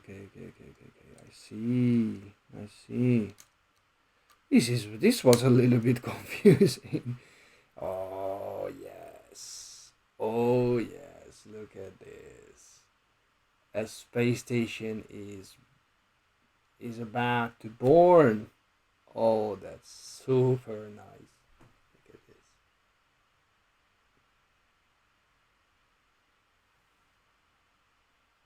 This is incredibly nice. Okay. Cool. Right. Okay, what's next? Which part is the next? We are building. We're gonna go towards the Russian section. Nice. Okay, so I need one of this and one of this. Okay.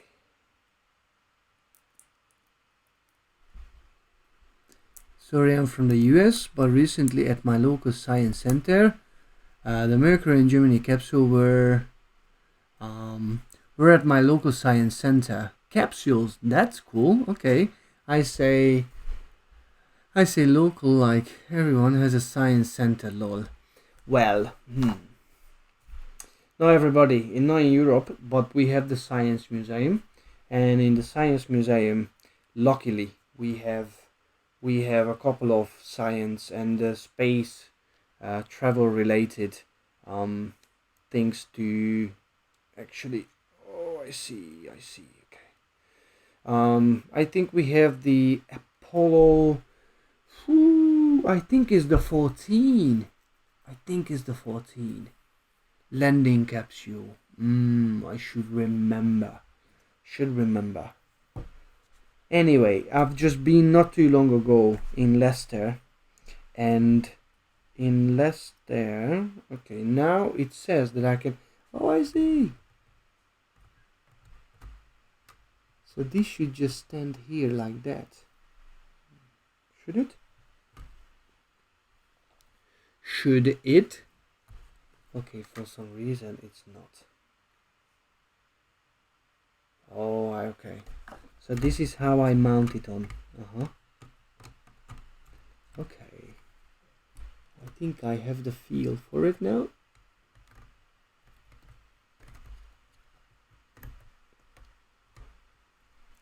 Or not? Holy moly. Oh, this way. Okay. Oh, okay. Yeah. So this is how one will. Okay, I'm getting a little bit annoyed because I cannot mount it on.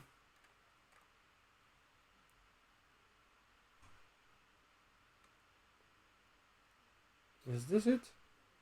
Yeah, it looks like. It's on the mount! Yay! Look at it!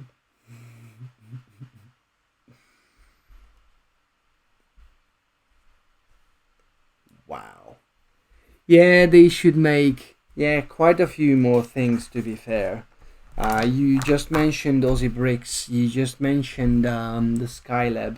Yeah, they should do Skylab. They should do probably. Um, they should do a lot of things. Solute. They definitely should do probably the Apollo capsule. Um, yeah, there's a whole lot of things. It would be nice if they would do. But I think slowly, I think people keep putting forward um, their their ideas, and I think if it's nicely done, I think Lego is pretty much on board. Let's be frank; they want to just do things that will sell. We cannot blame them for that, and yeah, it's that's how it works, and hopefully, as more and more people are tuned into these kind of things, I think, in my opinion, we're gonna see SpaceX models sooner than anything else. I just have a suspicion about that because SpaceX is extremely popular, and if you want to sell something, that's definitely going to be SpaceX these days. Well, I hope they're not gonna make Starlink satellites, because the only reason why people would buy it is to burn it. I know it's a very controversial topic, and at the moment I'm really torn with where I am with that. To be fair, because now two of my best hobbies are actually doing a fist fight, and so I love the night sky, and I value the night sky. I value the what it can give to the humanity, the human species that already gave to human species, and I think we are just gambling now with the fact that we don't really take things seriously. And I know a lot of people feel for SpaceX, and they love SpaceX. Don't get me wrong, I love SpaceX. I think they are doing super cool things. The fact that nobody has landed a rocket first stage in the past, and they are the ones, this is groundbreaking, and I think people should understand how groundbreaking the work they are doing. But in the same time, you know, for technological development, I do believe that it should not be part of it that we are destroying the night sky. We want our kids to see exactly the same night sky as we saw it, and therefore we need to preserve it. This is just one aspect. Of course, if you start thinking about it, radio astronomy is very important. Is very, very, very important. Um, and just give me 1 second, please.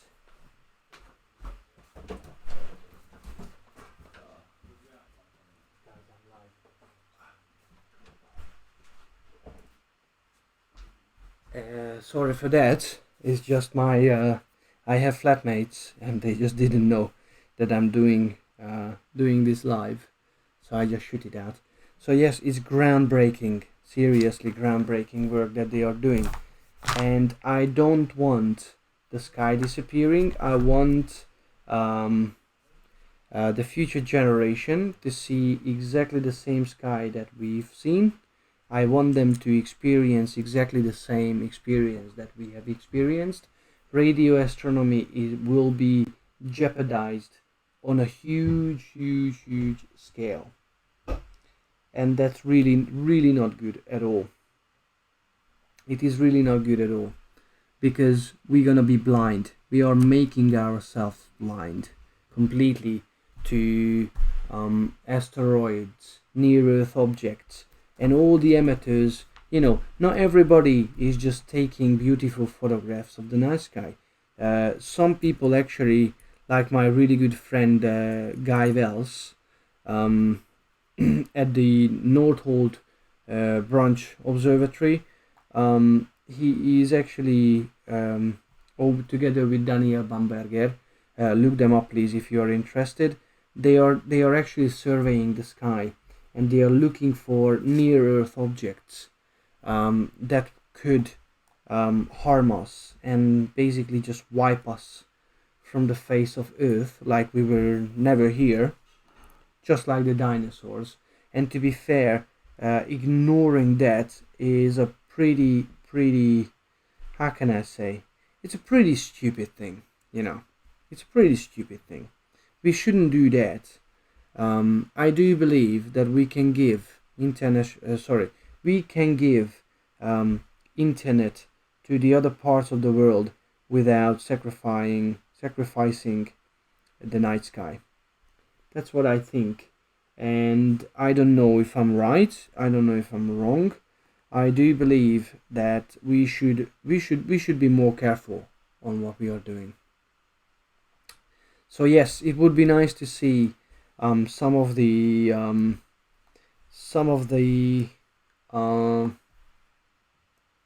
Falcon rockets to become reality, and it would be really nice to build one because that's a very, very, very, very legendary piece of engineering. I do remember the first flight. Now, where is the other? Okay, so there's one with and one without arm. Okay. So I'm never going to forget the Falcon Heavy. They probably should do a Falcon Heavy as well. Of course, they should do a Falcon Heavy. I will never going to forget the.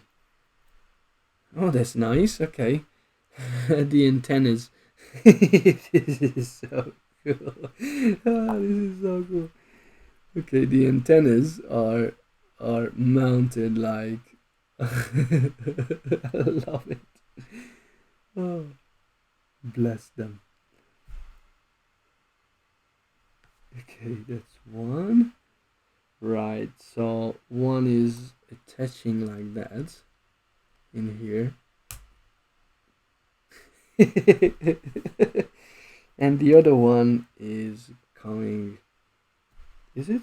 Where is it coming? Oh, here. Okay. Now I've got two antennas on it. Like that. So I've got two antennas. This is so cool. So I don't know, and I can see that they are keep launching. Okay, Ozzy, you have a question about something not too big, but what do you think of the Black Knight unknown orbiter?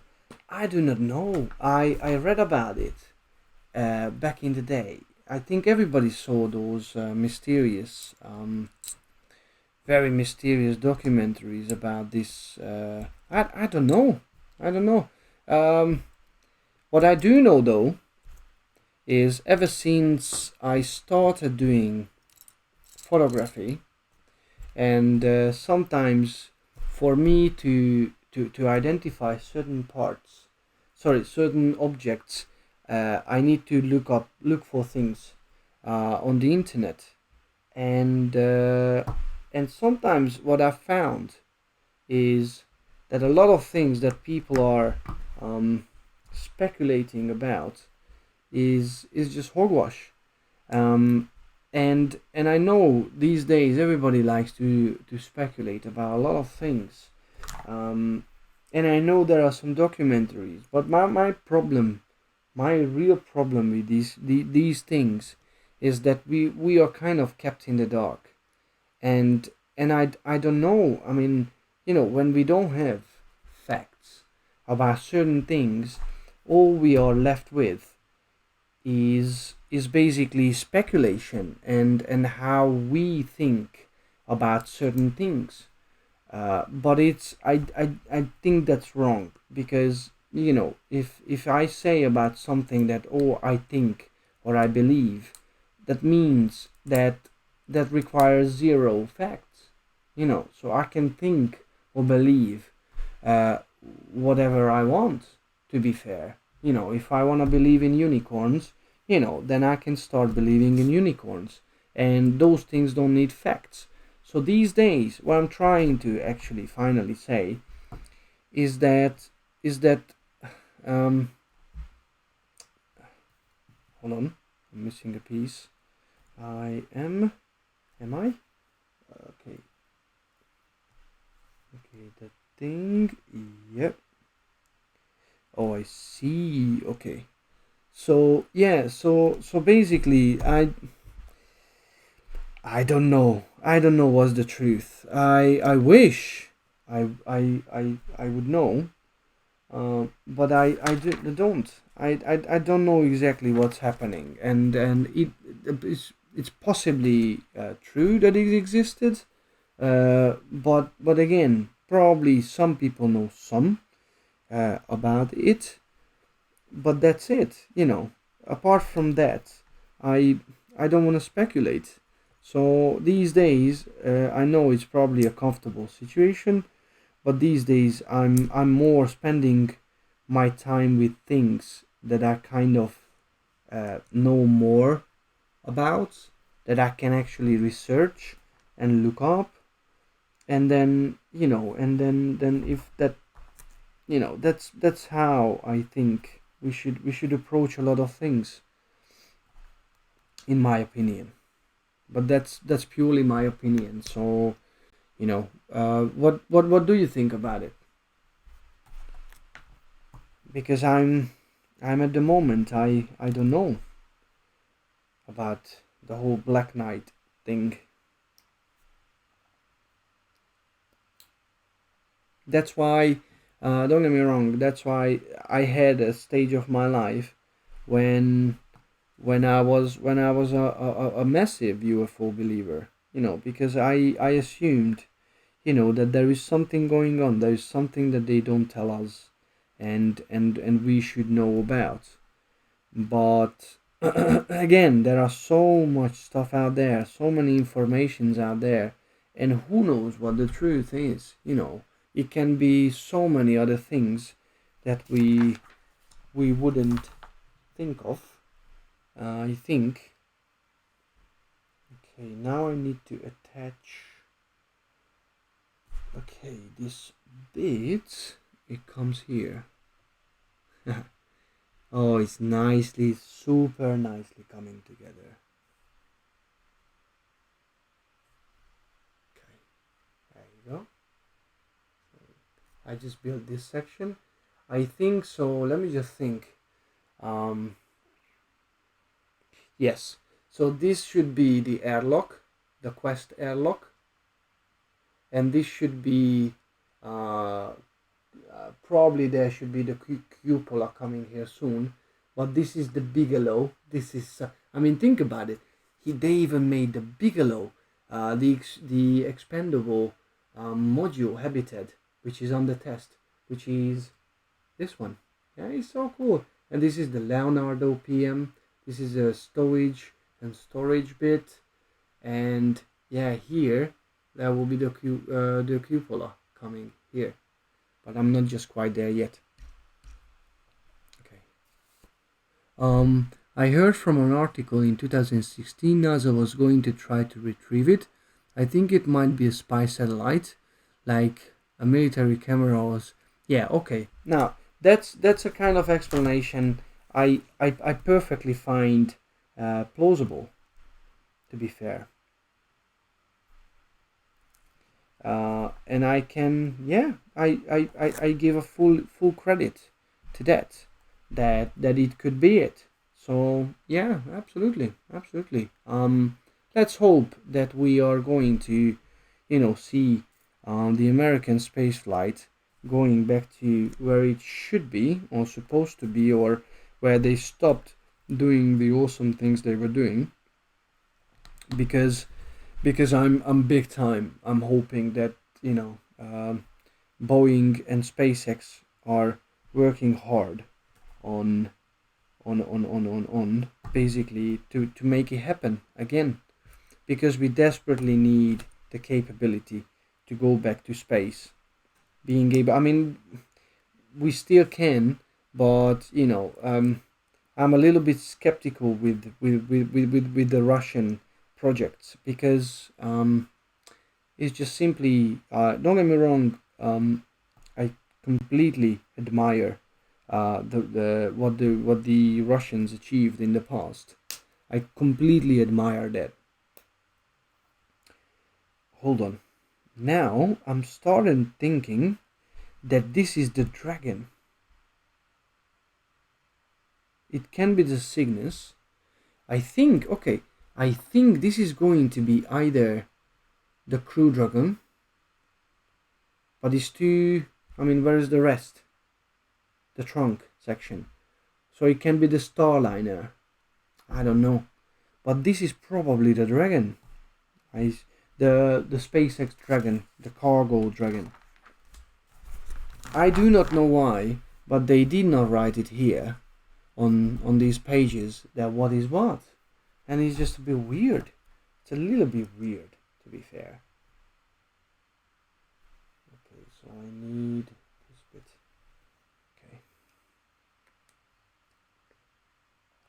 But I start believing that this is going to be the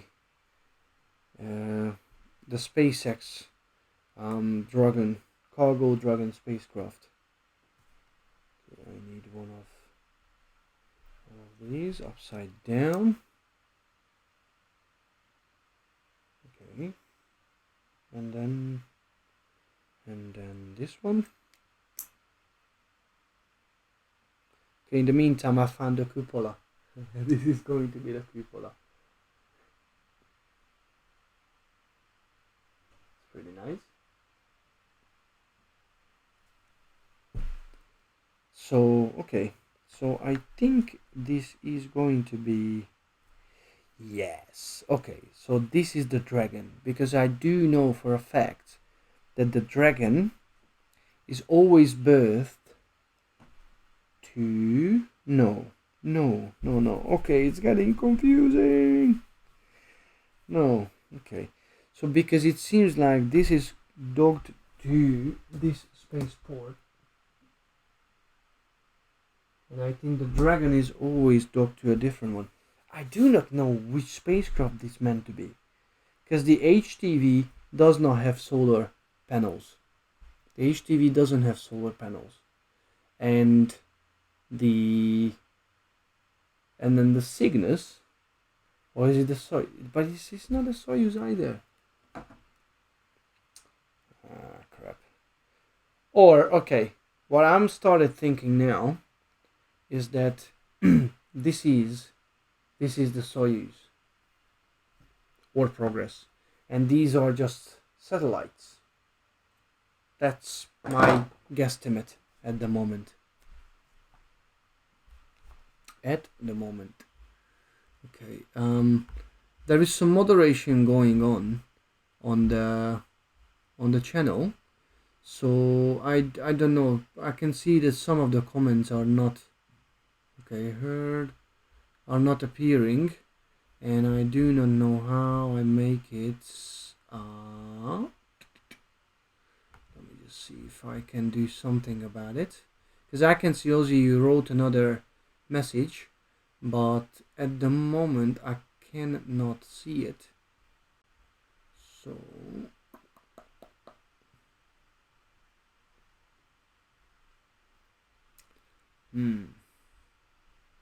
okay, I do not know how to make it. How do I control the messages? Anyhow, sorry if some of your message doesn't appear. Yes, returning to the moon. I completely agree with you, Ozzy, because yeah, this is going to be a huge thing. We all hope so. That uh we all hope so that finally you guys going to have that amazing thing to happen. I mean, don't get me wrong. I'm already prepared that some of the people gonna say, nah, it's just CGI, it's just this and that, all that rubbish that a lot of people coming up with. But yes, the Artemis program. But I have to say this now. I do believe, I do not remember exactly who said that, but somebody was pretty skeptical about the fact that if they really want to go back, um, to actually stay, sustainably stay, or they just want to go back to um, to land against somebody, and then not being able to stay. Because let's be frank, there are so many challenges, and I don't know at the moment how they are going to deal with those. Um, lately, I was reading an article about. Lately, I was reading an article about how bad the moon dust is going to be. So when we stayed for a couple of days, then it was a relatively easy thing, because I mean they already had some massive problems with the lunar dust, but um, because they only stayed there for a couple of days, it wasn't hugely significant. Um, and then because of that, uh, now if we want to go back and we want to stay for good, I just don't know that how we're gonna overcome this problem, because most of the lunar dust is nothing else but it's made of silicates, and if silicates get to the human lungs, then it will do awful damage.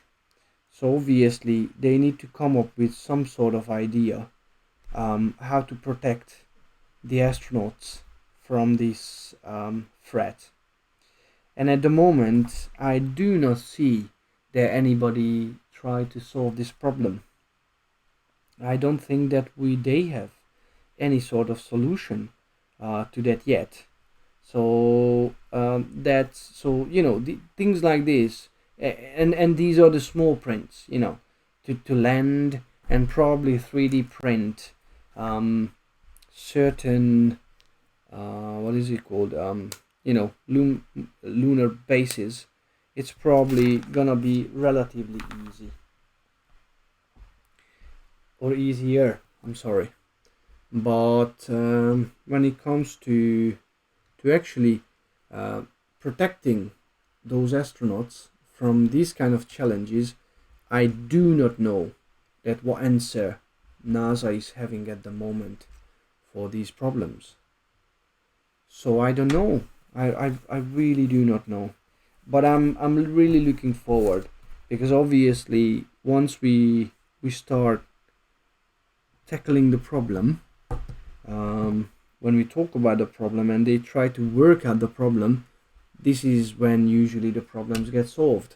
So yeah, I'm really hoping, I'm really truly hoping that it will happen at some point. Okay, in the meantime, I show you where I am. Okay, so this is where I am. It's beautiful. So this is the back end. So you need to know that this part is done, and now I'm proceeding towards this end, and I show you exactly on photographs why I don't. Okay, just one moment. So I am at the moment, I'm building this section. So this is the Russian section, and I'm proceeding down here. Plus I guess at some point these bits will come up, and I just have a sneaking suspicion that this bit with the panels, they will come last, I think. But that's my wild guesstimate. Welcome everybody who just joining this live feed. Let me just quickly shoot out this thing. So my name is Szabolcs. I am doing International Space Station photography. This is my website. Please come and take a look. You can see my photographs, all kinds of photographs of all kinds of events. I have a guest photo site, so in here you're gonna see some amateur photographers, so photographs which are not mine, and also I already showed you how the ISS was built. This is a series that Kevin Gustafsson, sorry, I'm still learning your name, I do apologize, Gustafsson, yeah, he is making this mini series from original footages of how the International Space Station was built. Highly recommend. This is Guide to Find ISS, so you're gonna see websites. If you want to see, if you're gonna get predictions when the next flyby is going to be, or if ISS is gonna fly in front of the moon or the sun, this is my friendly sort of advices. If you're just starting with International Space Station photography, I have some prints for sale, and also I'm on Patreon, and I have certain tiers for Patreons, and in here I share some hidden knowledge about the International Space Station. Most of it's transparent, but I would say some tricks I always keep for my Patreons. Hey Nicholas, how are you doing? So Nicholas Joanu is my really good friend, and we are doing the lectures in the Westminster library together. So yeah, it's nice to see you, mate. Look, it's proceeding, dude. It's not really there yet, but there are some awesome cool features on it. So it's so cool. I'm enjoying it. I'm thoroughly enjoying it. I'm not proceeding as quick as I want, but I'm getting there. Okay, where I was. Yes, Ozzy. And you said, I also heard the dumbest rumor ever. Someone on YouTube that the moon was built from aliens. Hold on for a second. So it's not cheese? Okay. I think I was banging on the wrong door then. Yeah, well, some people saying that it's been built by aliens. Again, I don't have anything to, any solid evidence to prove or disprove that. Yes, something is happening with the moon. Something that's our knowledge is not, how can I say, cannot currently explain.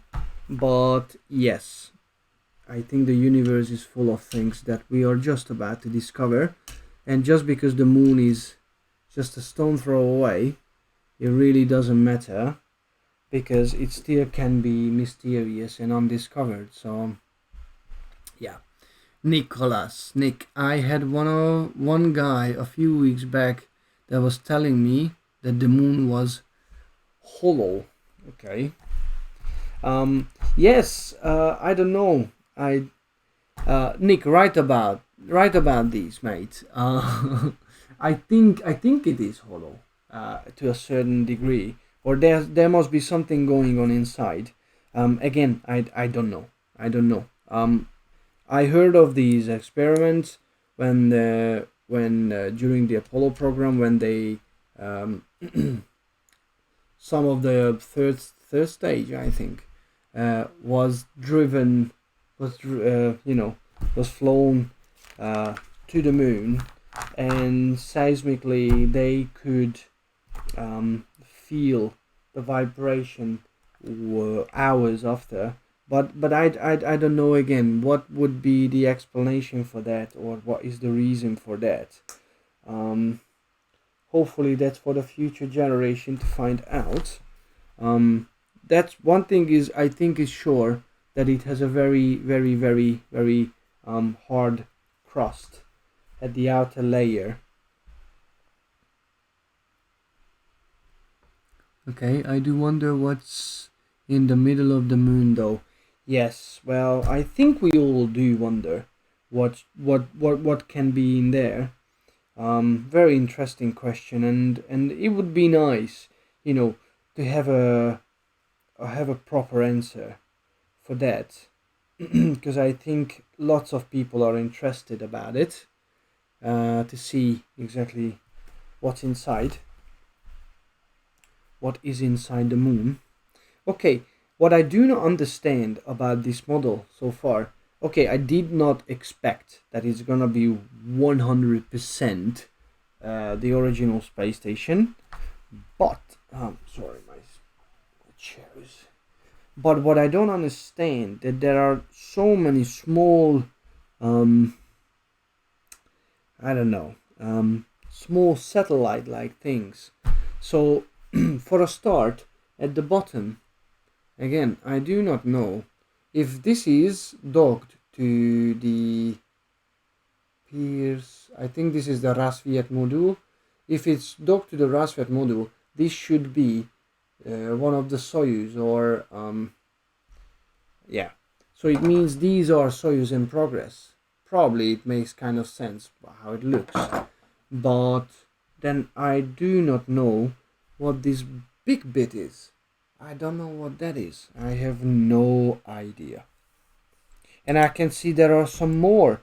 So probably these are satellites, but I mean, ISS has never launched satellites apart from, you know, CubeSats. So I do not dig exactly what is this or why is it like that.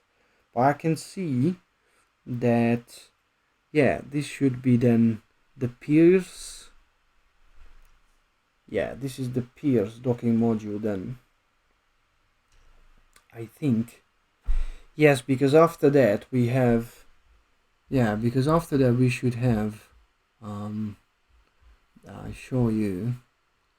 So I'm at the moment here, and I'm keep building these sections, and I know here and here there are docking ports. This is the Rasvet and this is the Piers docking port, and these are only used by the Russian spacecrafts. So I have really no idea what is going on, but I think that's what's going on.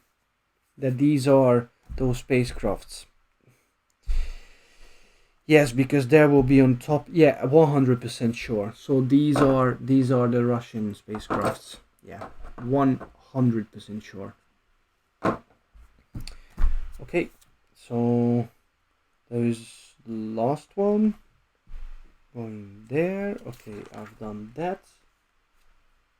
Okay, right. I need one of this, and one of this. That goes on top of that. It's a nice divider. Okay. It all starts making sense slowly. Very, very slowly. Okay, I need 1, 2, 3, 4. In the meantime, okay, what's in the middle though? Okay. Yeah. Nick, if you have some answers, please shoot. Because I do not know. I don't know if anybody knows, to be fair. I don't think so. Okay. So these are the solar panels. At some point they were used. I think it's still used on the Russian segment. Because otherwise, why the hell would it be still there? I know there is one solar panel section that's already sort of folded back, and no idea. No idea. Right, so I need to put, I'm proceeding well, or that's the feeling I have at the moment. Okay. Right. Okay. I have a feeling that I'm almost at the next bag. Yes. Okay, 2 more bags to go almost. So we are doing well. We are doing well. Okay, that's one. That's one.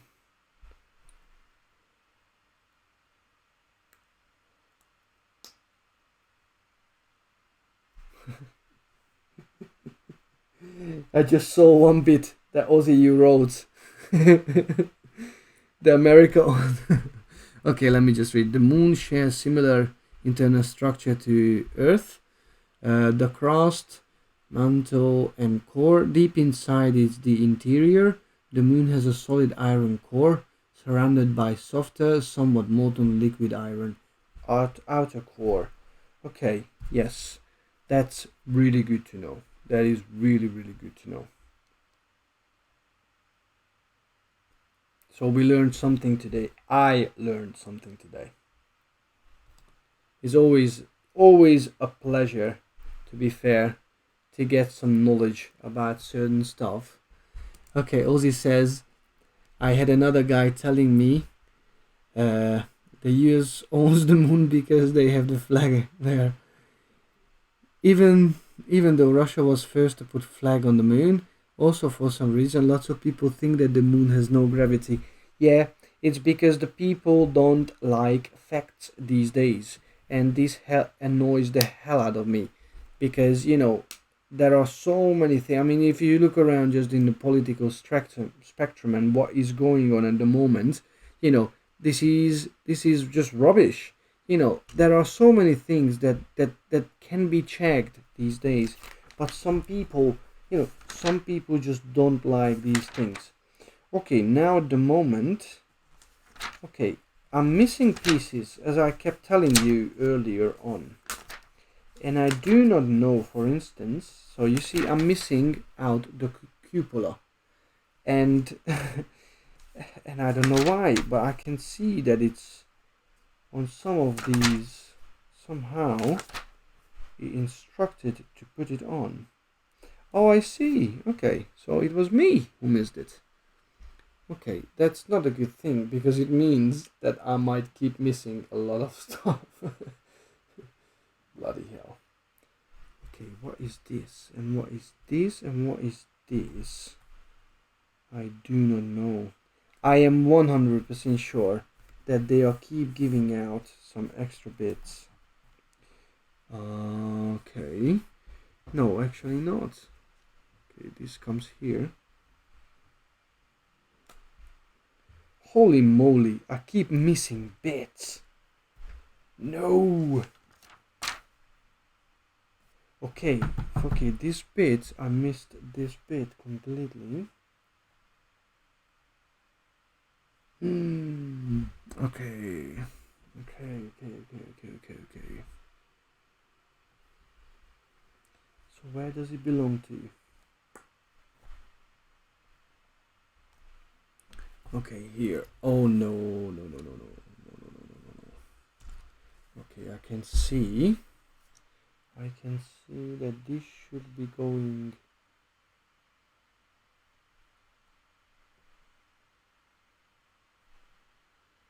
Excuse me?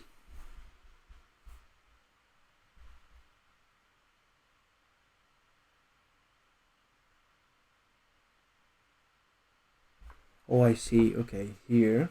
Oh, okay. Because it's gonna keep it actually firm, more firm, attached to this bit. Okay, so it doesn't just slide on. It actually. Oh, nice. Okay. So this is. Oh, okay. That's actually making perfect sense. But I do not know what these are. Which bit I missed? But I can't see which bit I missed. Anyway. In the meantime, my TV decided to switch itself off. Okay, Okay. The Outer Space Treaty forbids individual nations to claim anything in the space just for themselves, no matter whose national flag are planted on the lunar surface. No nation can own the moon. Yes, which is probably the right way to deal with it. As of 2019, 109 nations are bound to the treaty, and other 23 have signed the agreement, but have yet to be. Okay, I heard. Okay, yeah, yeah. To be fair, that's kind of the sensible way of dealing with it, if you ask my opinion. Because yes, I do agree. The space and other bodies cannot be owned by one country. I do believe that we should act finally as one species, and if we are acting like one species, that it means that it belongs to the Earthlings. Or, I mean, probably we shouldn't be thinking that it should be belonging to anybody, because I mean, how come we are one species coming from one planet and we just go to another planet and we just say, this is ours? Okay, if there are no other civilized, not civilized, but I would say intelligent life out there, then yeah, fair enough. If it's just us, then I agree. Yes, we can do whatever we want. But you know, it's gonna be super complicated. Okay, I'm losing bits. So it's gonna be super complicated if we ever going to find another intelligent life, or they gonna find us. Because let's be frank, you know, it's a bit weird to think that there cannot be other intelligent life forms. Some people think, but again, I was talking earlier on about the AMS. Sorry, no, yeah, no. I was talking about how they expose bacteriums, viruses, to the vacuum of space. So if they can survive, then how on earth, you know, we, life could come from another place?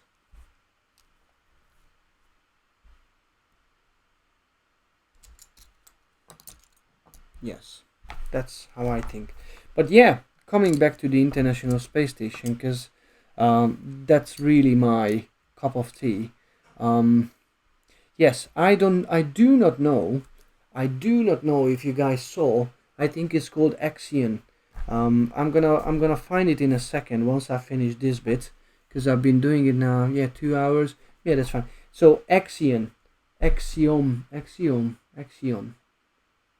or Axiom, one of the two. Basically, NASA just decided that they are going to give this contract to. Okay, hold on for a second. What is happening? Right, so these bits, these supposed to be. Oh, okay. I was just checking how the radiators should be built. And now I totally understand. So these white bits going to be the smaller ammonia radiators, but there are two bigger ones somewhere here and here. And oh, I see. It's a really well designed. This is a really well designed thing. Wow, I'm super, super, super impressed. Seriously. One, two, three, four. So yes, it's called Axiom or Axion. I need to learn the name. I just heard it a couple of days ago. And basically, what they are doing is NASA basically gonna allow these private companies.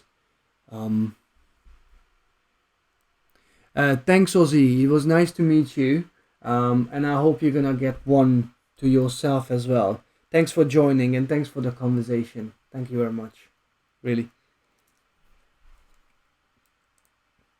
So, hello everybody. I don't know if anybody just joined this. I've been building this Lego since a while now.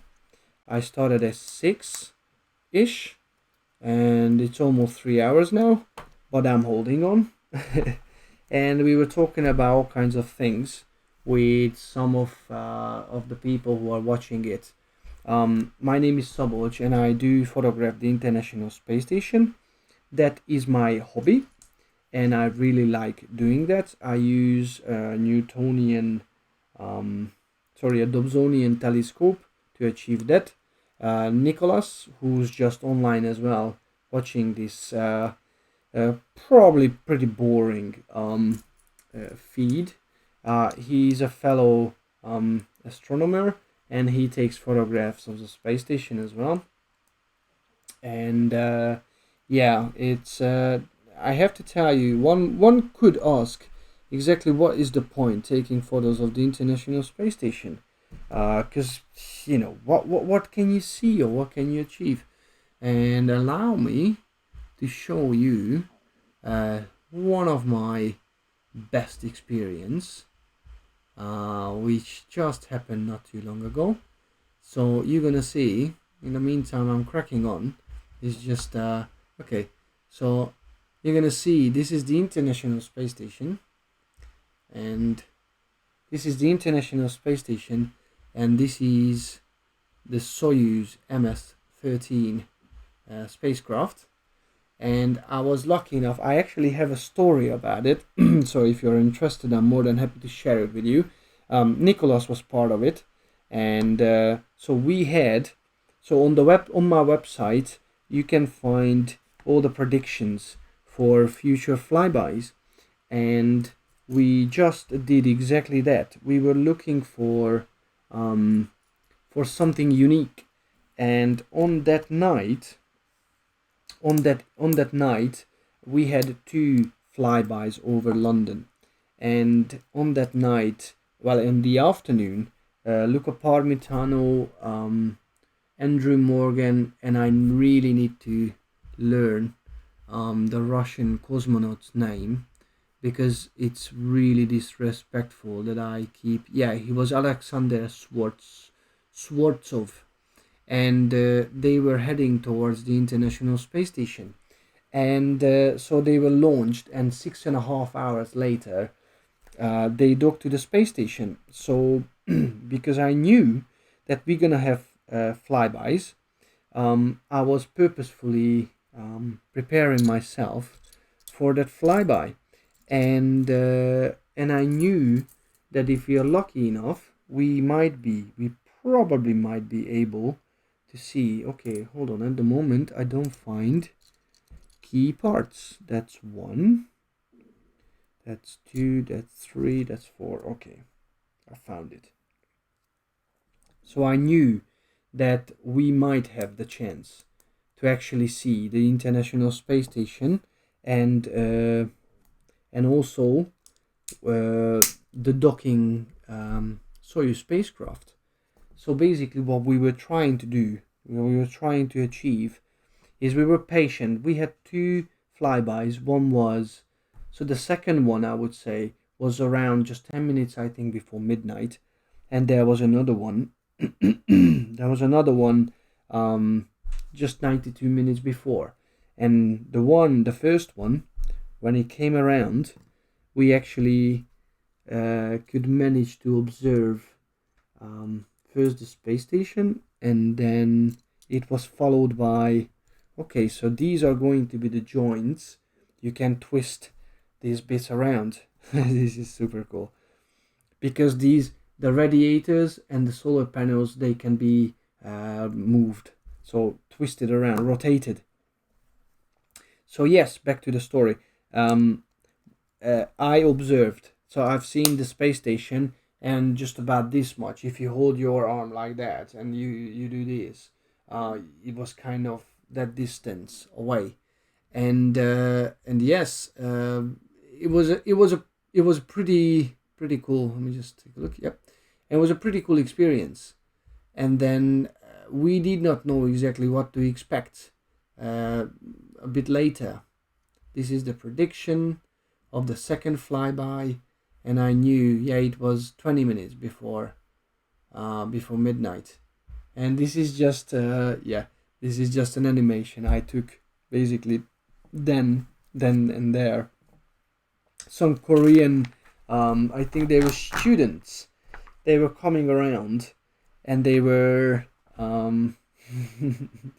they were taking some photographs. Okay, okay. No, I need to switch back. Sorry, because it's okay. This is a milestone at the moment. So what I'm doing, okay. So these are the big radiators.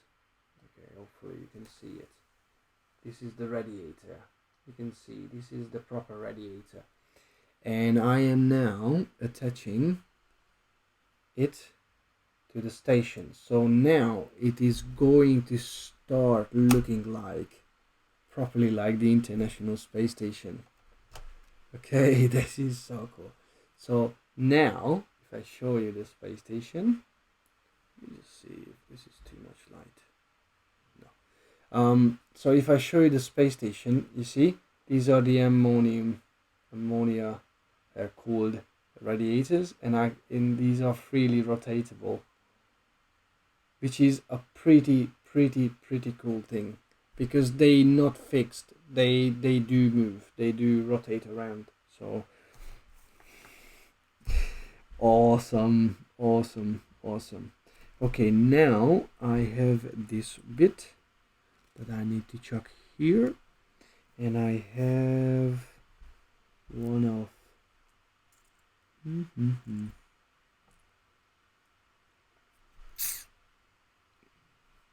okay, the small bits are the trickiest ones, I think, and then this one comes, I think, here.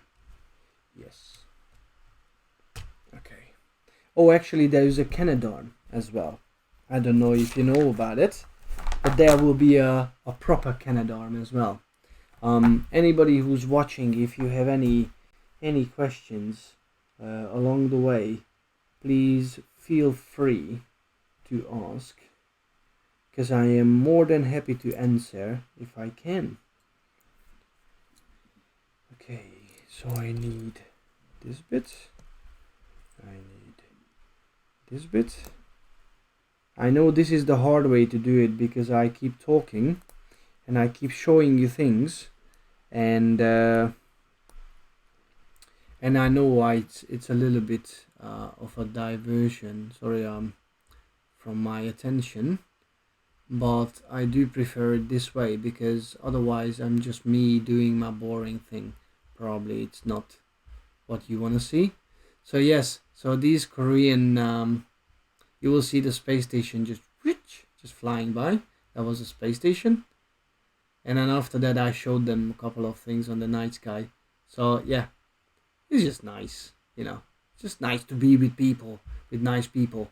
And this is okay, and I'll show you this. So basically this is why, okay, not this one, right, so yeah, this is where we are. And at the second flyby, when I noticed the space station, it was already clear that there is nothing following it, and nothing really is close to it. So that became obvious almost immediately, that they should be very close to each other. So I started doing the imaging, and also I started recording my screen on my telephone, on my mobile phone, because I knew that if I record exactly what's happening, then it means that later on I can look back and see that exactly, okay, now this is not okay. Why this is not going on it? Okay, because I'm pushing it in the wrong way. No.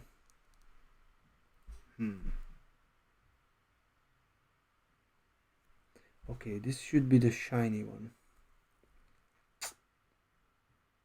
Just 1 second, I'm continuing, but for some reason this is not going on.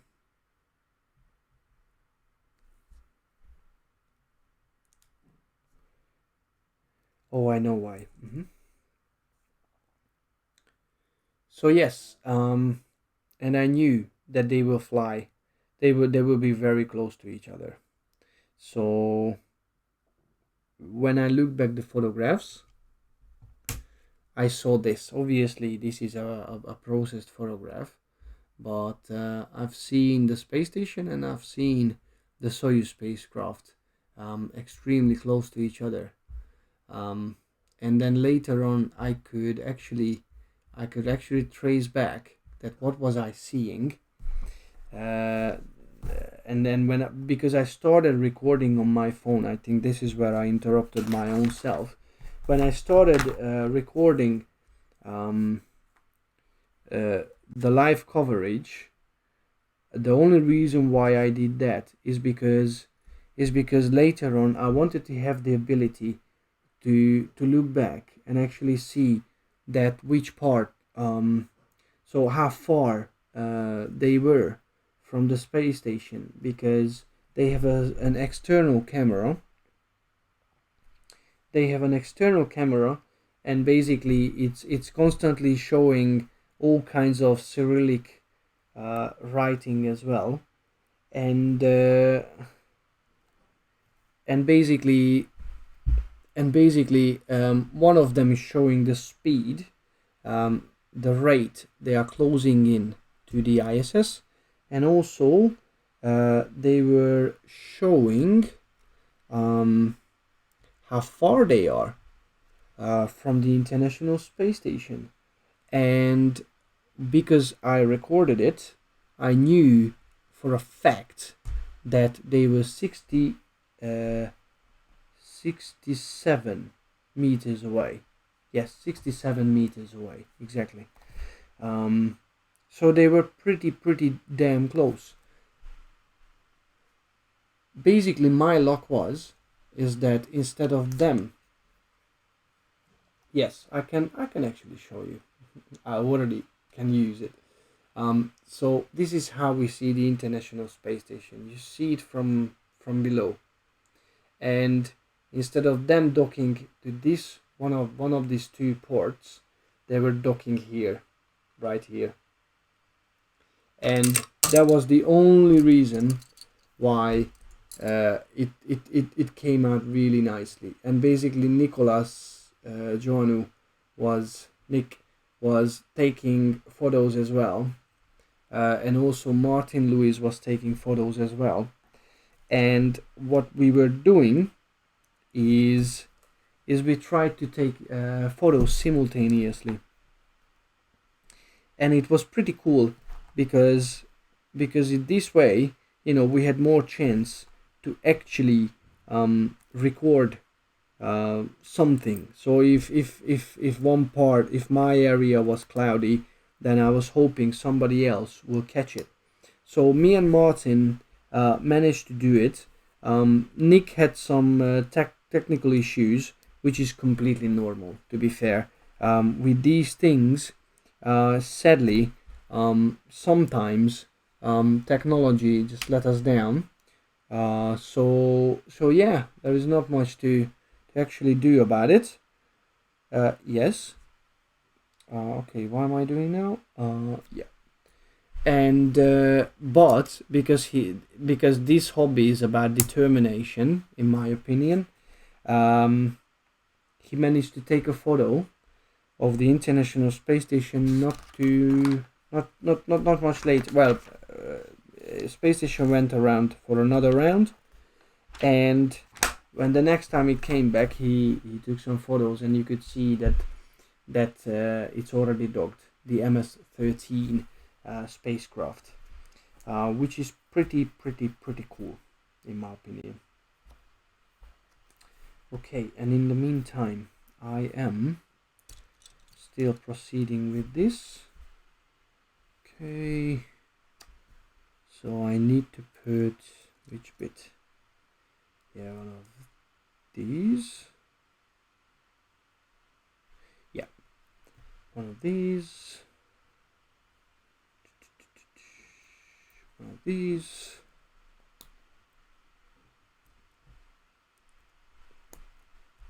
Okay. And in the meantime, I try to speed up. Yes, Nick.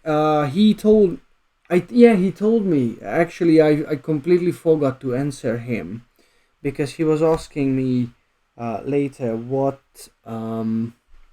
exactly. Hold on.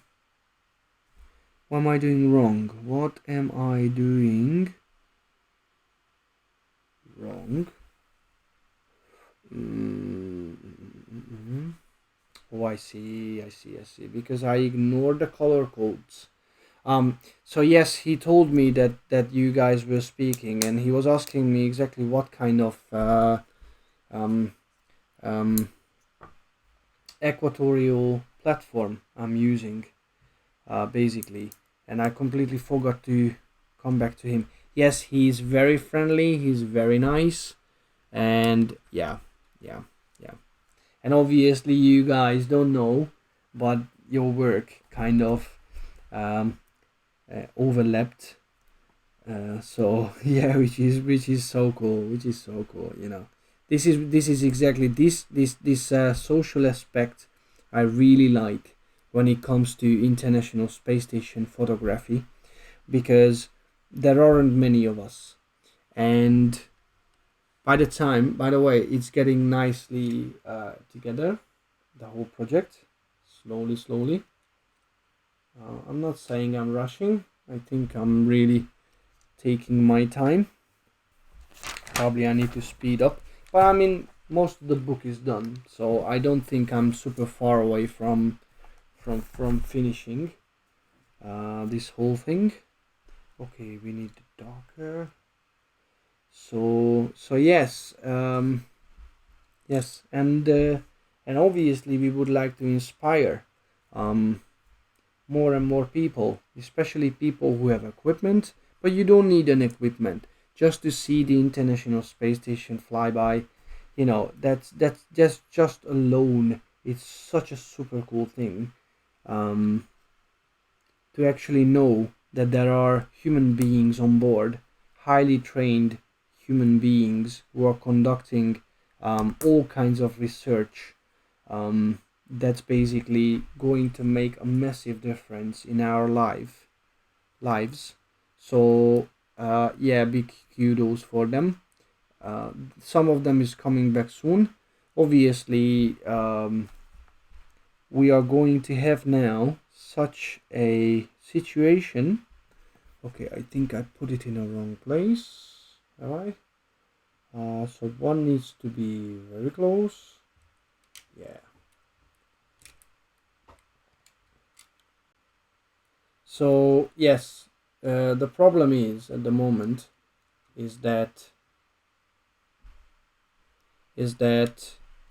the oh, what did I, no, things falling off. So the commercial crew program in America is a massive question mark. Okay, so this is the ISS where I am at the moment. Okay, so all the Russian segment is done, all the American, European, Japanese, and now I think once I clear up this mess, I only going to have the solar panels and job done, which is pretty cool. Okay, I'm not going to put it back just yet. I'm just gonna onto the mount. I don't want to put it back at all because there's a lots of fiddling going on. Okay, oh, it's coming to. Okay, I'm nearly building the Canadarm. I have a radio on the way that can be used to hear the ISS with. Yeah, a lot of people are doing that, to be honest, and I do believe that that's a super super super cool thing to do. To listen to their conversations and what they the ground control and uh, not to Major Tom, but it's the ground control talking to the crew on various things. There is a 1 hour video on uninterrupted video that they recorded, Luca Parmitano and Andrew Morgan, and on that at some point you can see um, you can actually see Jessica Meir talking to the ground controls. So I'm pretty sure that that could be heard if somebody was listening. I am almost 100% sure. Okay, so this bit comes to if this is the way, yeah, here. So this should be, yeah.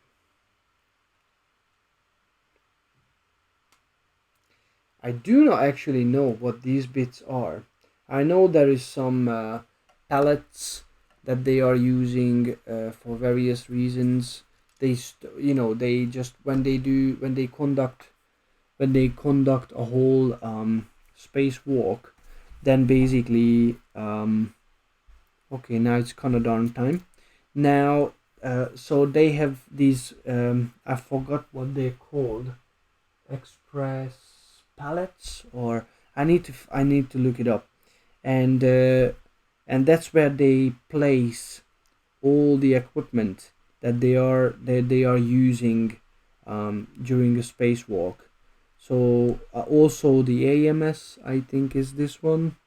So yeah, lots of things are are are visible, which is again super cool because it just shows that they really paid attention to the small details, and I like it because you want to own something that's really realistic.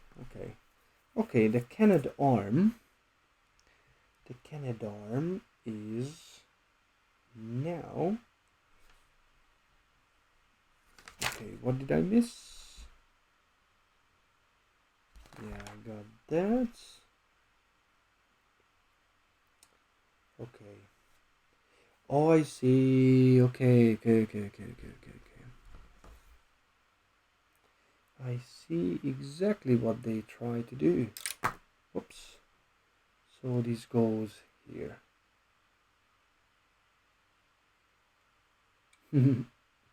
Very good. Very good.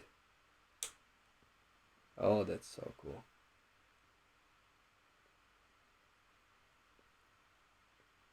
That is so cool. You can actually move the Canadarm as well to a lot of different directions. This is incredibly good. And guess what?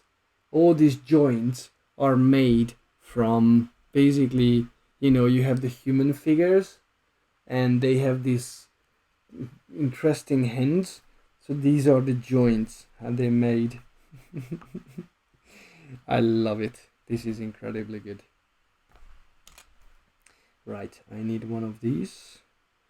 One of the white block, one of the black block. Okay. And I think these are going to be the joints. I need to build 2 of these. And I think these are going to be the ones that's going to host the solar arrays. I think. Okay, I need 1, 2, 3, 4, and one of these.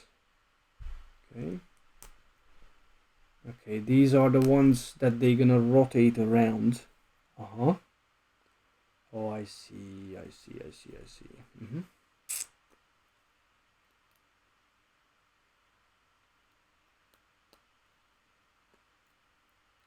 Okay.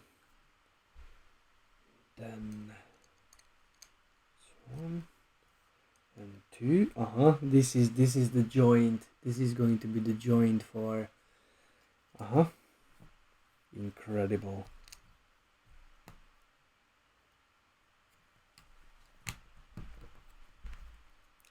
Where are we? Okay, Scott Manley definitely did a quicker job, I think, because his video is about 3.5 hours, and I don't think I'm gonna beat that, but I'm not. Okay, he was focusing on some beer, but I'm keep talking all the time. Okay, they're gonna be three more of these, but probably not in the same configuration. So yes, that's where we are with this incredible project. This is going to be so useful in the future. I can already see. I can easily point out certain things. Once I'm done, I will show you some things about the ISS on the photographs, that what can you see and why can you see it that way. Okay, that's another two. Right. Next page.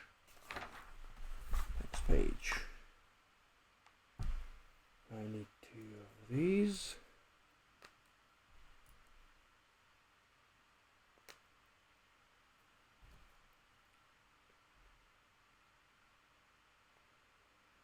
Okay.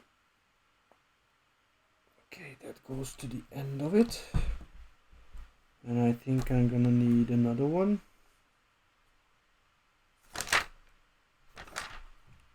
Yes. So that's 1, 2.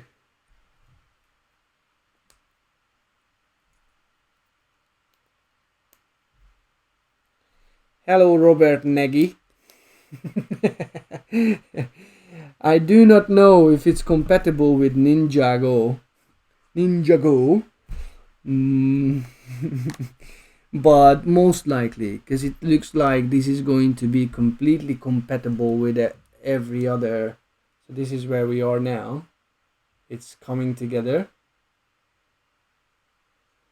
and yeah, this is normal regular Lego, so I'm pretty sure it will be. Nice to see that you're watching as well. Okay, now I need to put. You need to show this to Levi as well. I'm sure he's gonna love it. By the way, oh, where is it? Can I show you? Yeah. By the way, they gave an extra present, so that's gonna be going to my nephew, because apparently he loves Lego. Probably it's a family tradition, and yes, this is going to be his, because it came as a, compulsory sort of. Okay, I missed. Yeah, just an extra gift, which was pretty nice from the Lego store as well. Okay, I've done this too, so now I got this too. Right. What? Okay, I do not understand what's happening now. Right, okay, so on the top I put this arch. Okay, I see.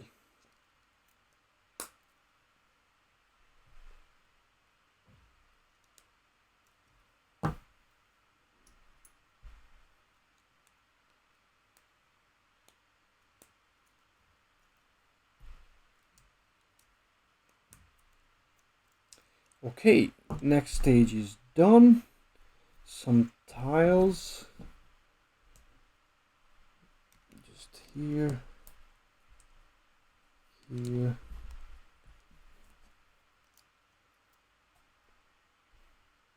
So I really hope that most of you have seen the International Space Station flyby in the past. If you haven't, you definitely need to find the right time for that, because it's super fascinating as it silently passes by. If you ever seen planet Venus. That's okay. I know now how I'm missing. Okay, I know why I'm missing bits. Now it's all clear.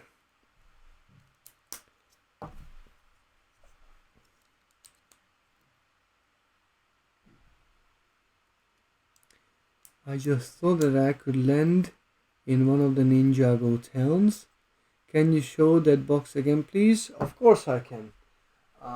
Here you go. It's called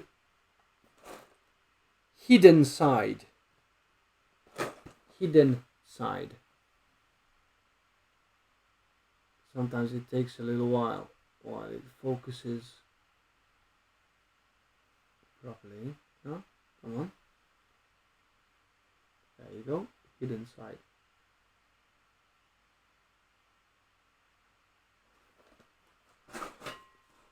Right. Where I was at. Okay, I put that. Yep.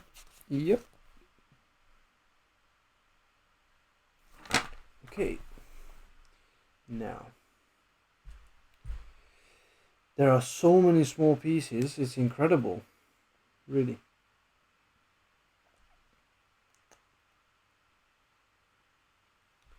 Okay. Now I can already see that it's coming trickier.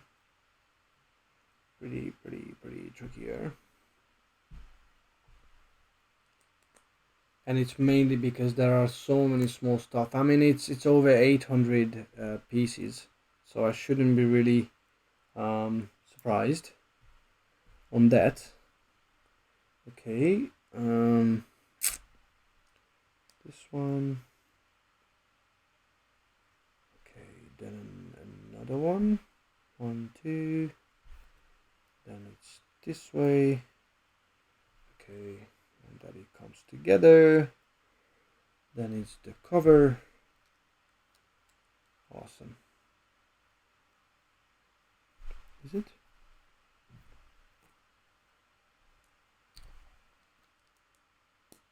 In my free time, I might Robert, let me know if you catch that. If not, I will send you the picture of that. So don't worry about it.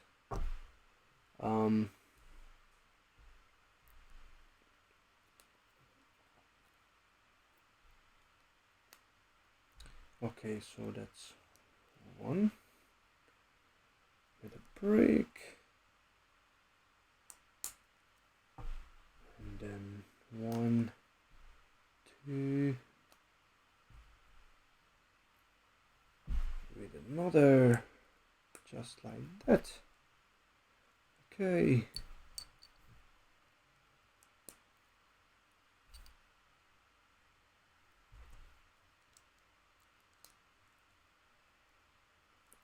You're welcome, my brother. Okay, so now I need to attach. Really?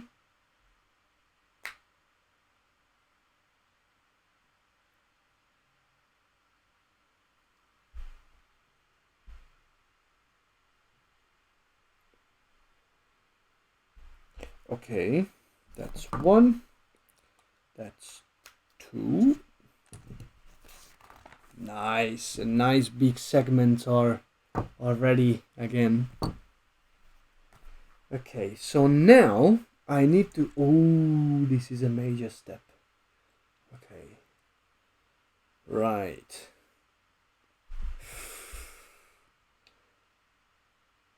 Oh, and this is why it's rotatable. I love that. And to look at this. Look at this. Wow.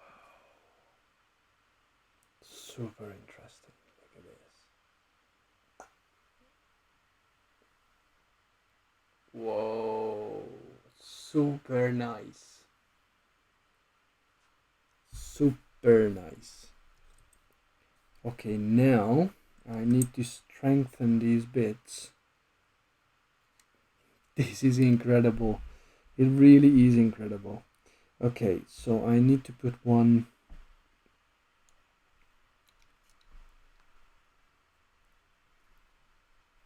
there. I need to put one there.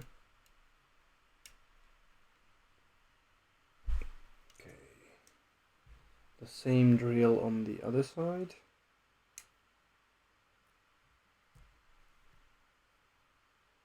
And also here. Okay.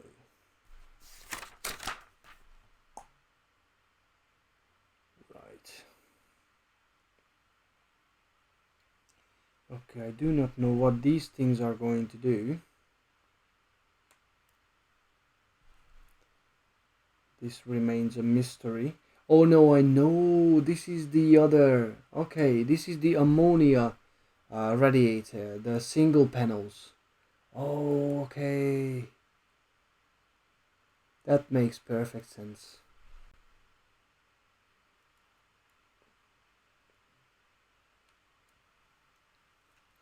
Okay, that's one side.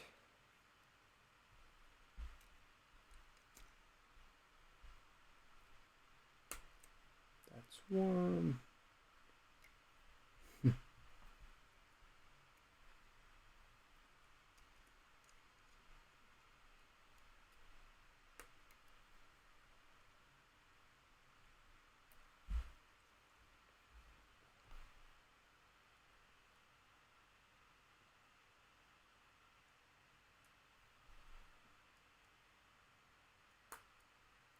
Lovely. Lovely. And then now, okay, now the very, very shiny bits are coming on. Okay, this is going to be a little bit tricky. Okay, that's one. And that's two. Oh, look at that. Look at that. What a sexy looking space station.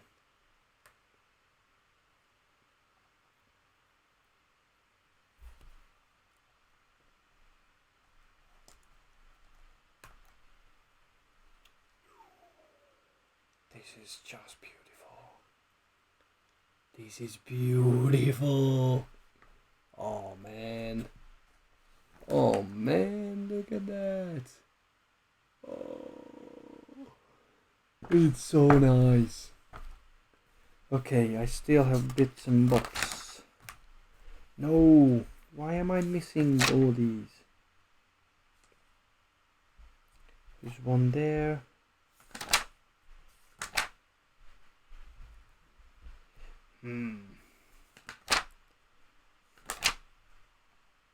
Okay, there is one in here. Sorry guys, I'm just missing bits and I do not know where should I put them. I mean, I don't mind not being there because they are not super important. At least they don't look super important. I think these are spares. I think it's the small bits. They try to get, you know, the bits that can fall off extremely easily. Okay, and I forgot to put, yeah, okay, nice. I'm glad that I noticed in time.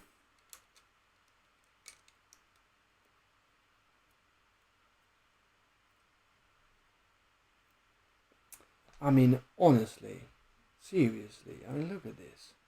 This is, you know, can you see the shadow?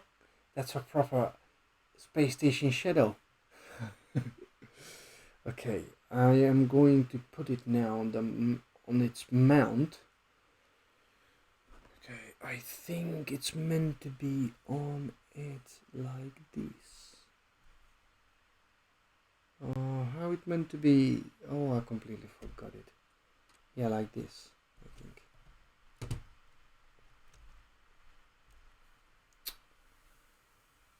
I mean, honestly, what a treat for a Sunday night.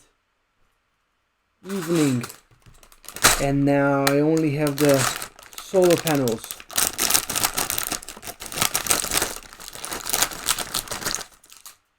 Awesome. Has he? Oh, cool.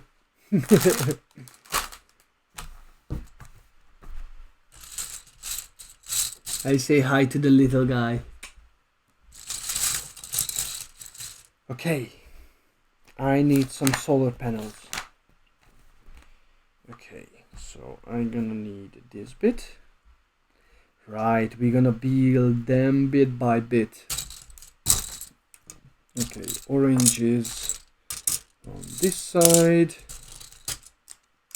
Okay. You see how thoughtful they are? Because obviously they cannot replicate what the International Space Station looks like. But what they can replicate is, I mean, the panels, because they are kind of, you know, the illumination and the color is sometimes orange and sometimes it's just bright, and what they did is on one side, oh man, so many bits, incredible. And then what they did now is one side is normal color and one side is orange. Right, I do not understand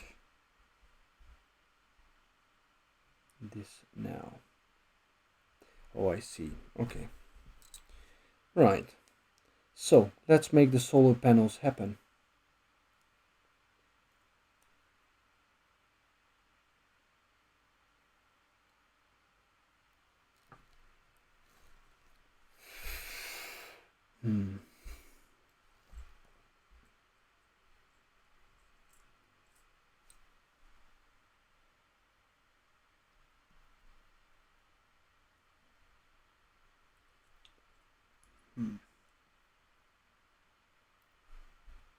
Oh, I see. Okay.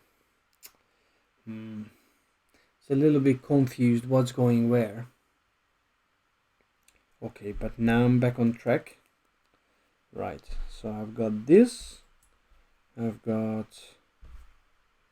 Oh, once I've done one, it's gonna be super quick. And to be fair, that's it. I'm finishing after that, which is always, yeah, promising. Okay, I've done that. Yep.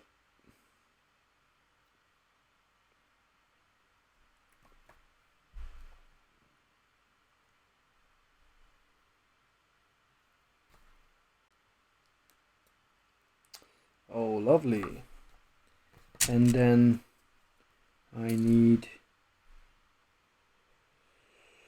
yeah, here, here, here, and here. So cool. So cool.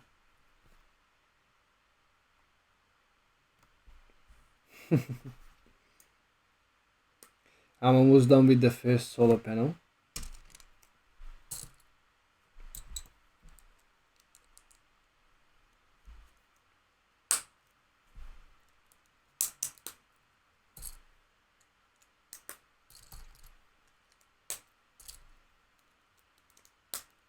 Okay, that's two. And then, and then, and they're gonna go up there. Oh, that's awesome. That's awesome.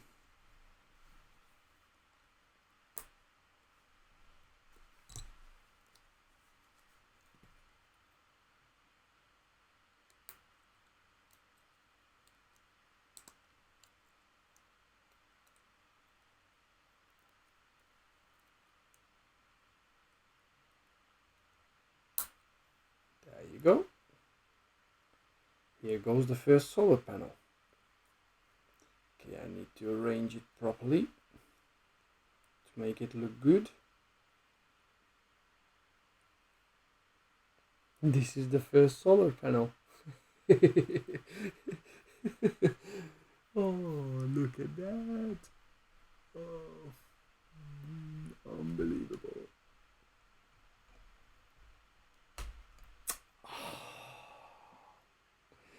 The first is on.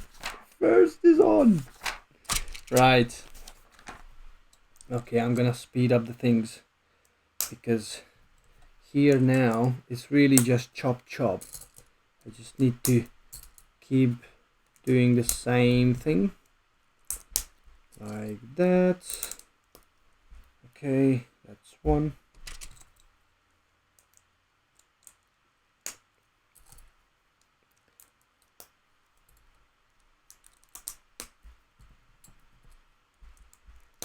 Okay. So yes, back to talking a little bit because I went a little bit silent. So yes, there is this new plan from NASA that they are trying to. So what Axiom? I still didn't look it up. So what this company is planning to do is they are going to. So first, they are going to have their own habitat. It's gonna take a few launches. Not clear that which operator is going to launch it. So first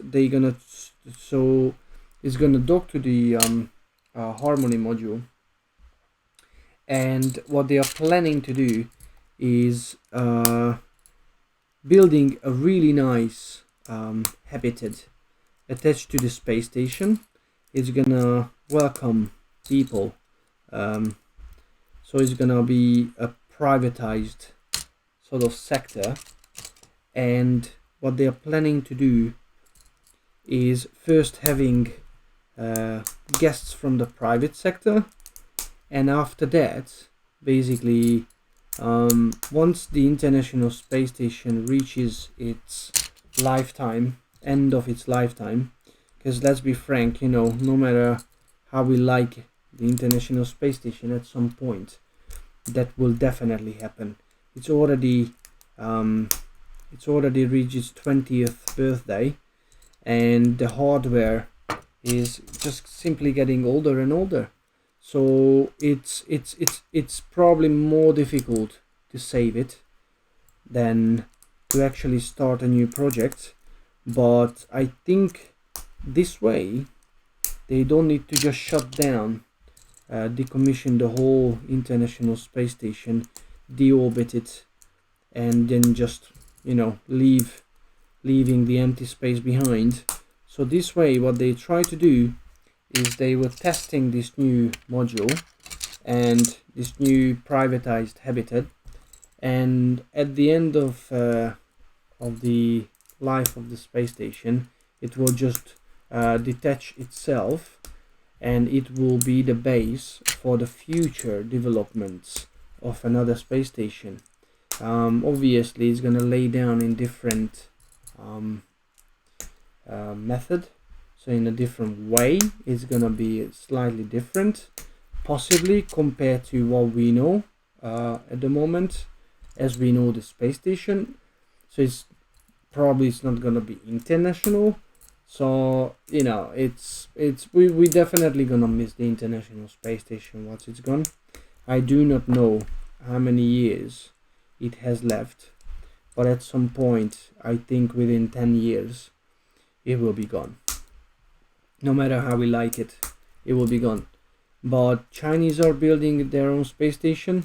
I would like to see the Western world starting a cooperation finally with China, because so far I understood that why they did not include China at the beginning. They just did not want to give away the knowledge. So instead, what they try to do is wait for them till they get to a point that they develop their own bits, and then once they get to a stage which they are now, because let's be frank, they are building their own space stations, yeah, more than one.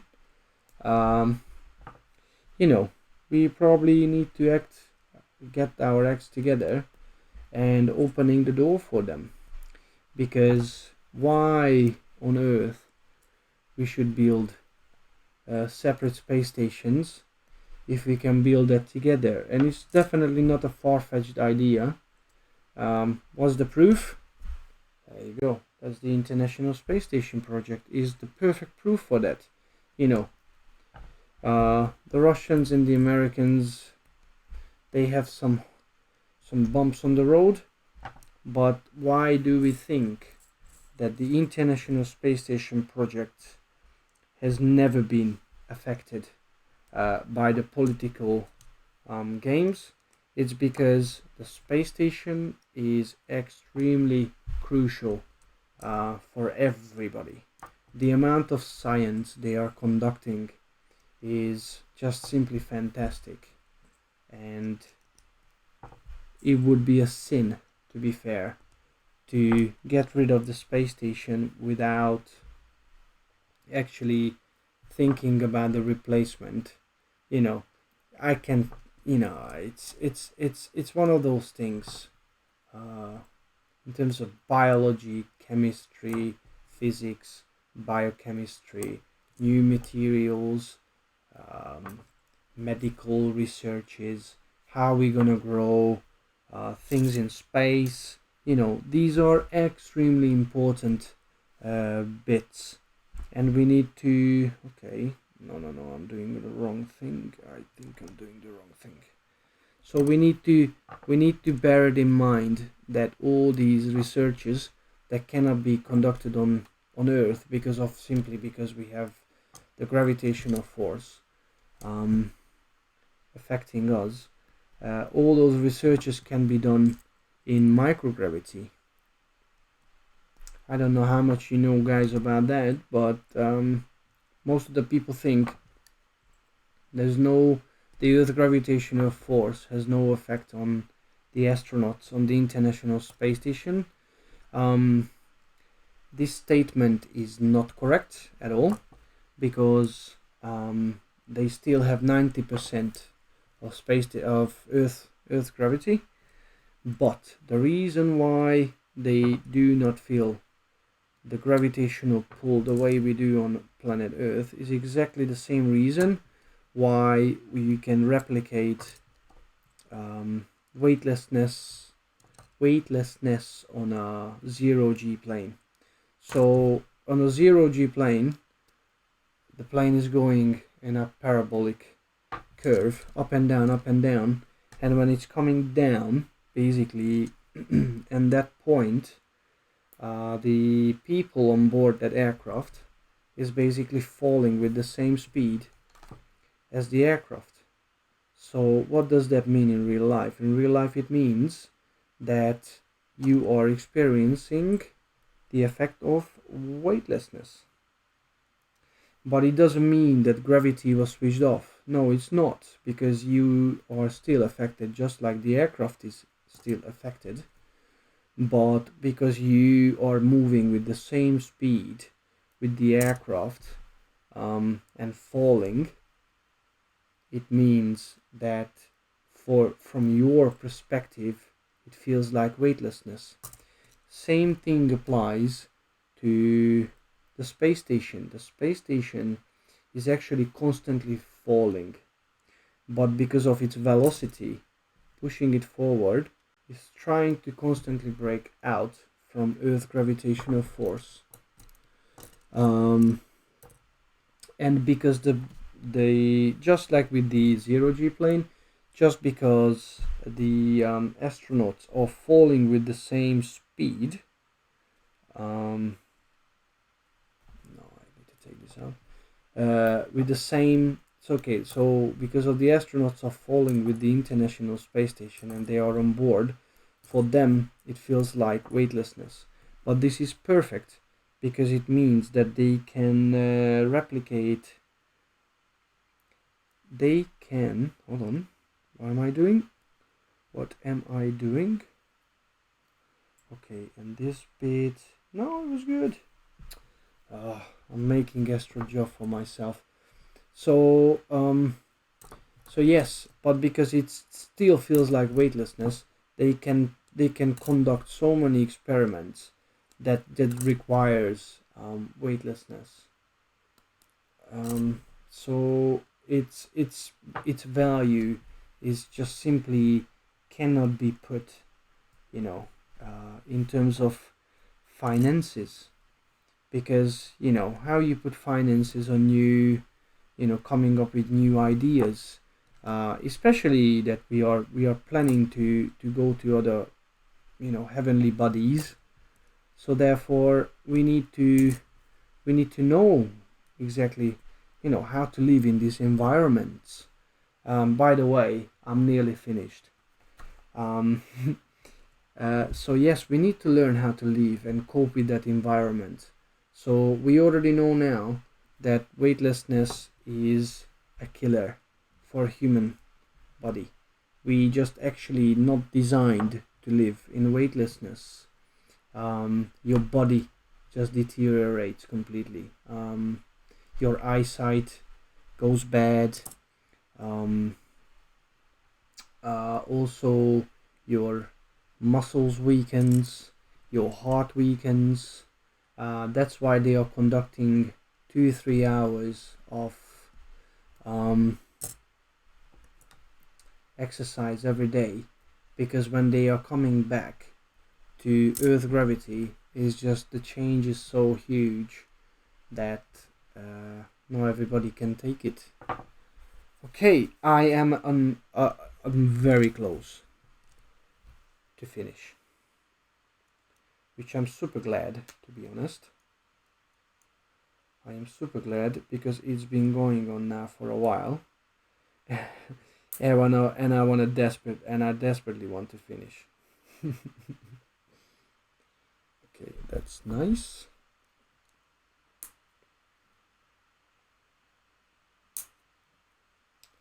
Lovely.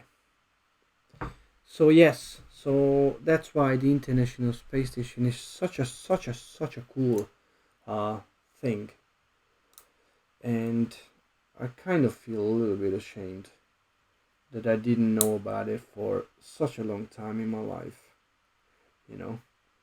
It's because it's inspiring people.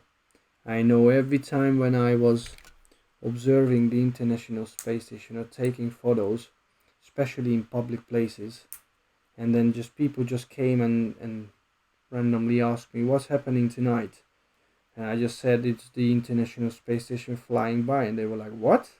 What's flying by? Excuse me?"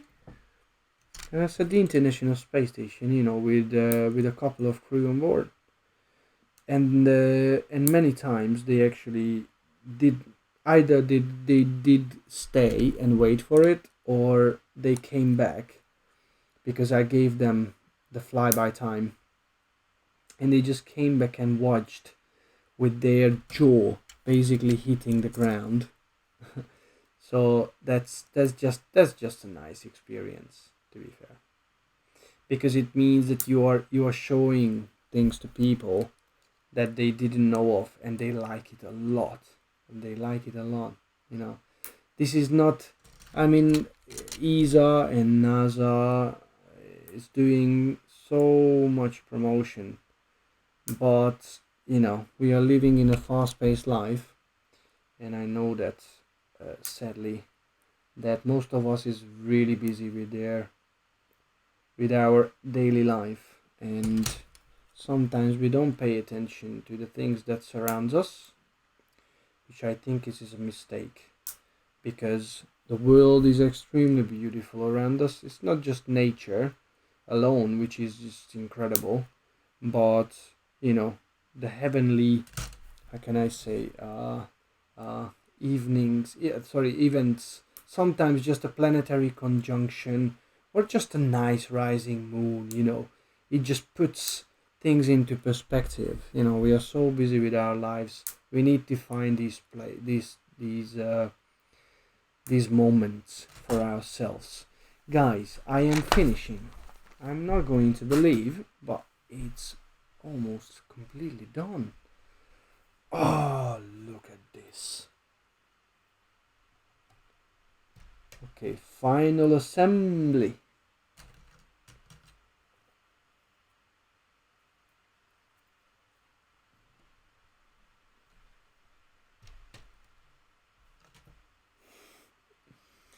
I'm already in love with this.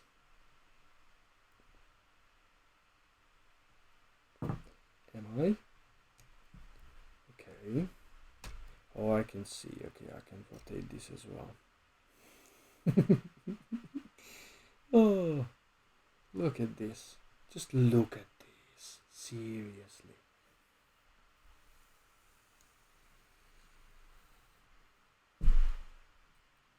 Definitely was worth it.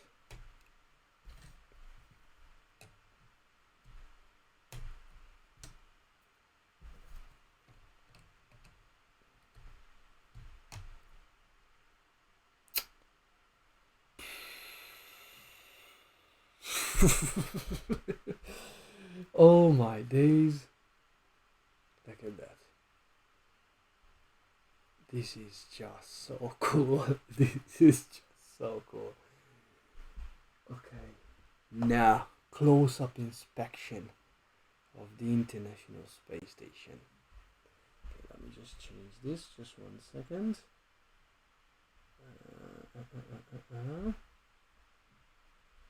Okay. Right. Close inspection of the International Space Station. Actually, let me just darken this because we don't need this black thing in the background. Okay, so Zvezda, Zarya module. If it will focus at some point. Okay. Look at the details. Seriously. Oh my days. Little antennas. I think this is the AMS. I have a feeling. Yeah.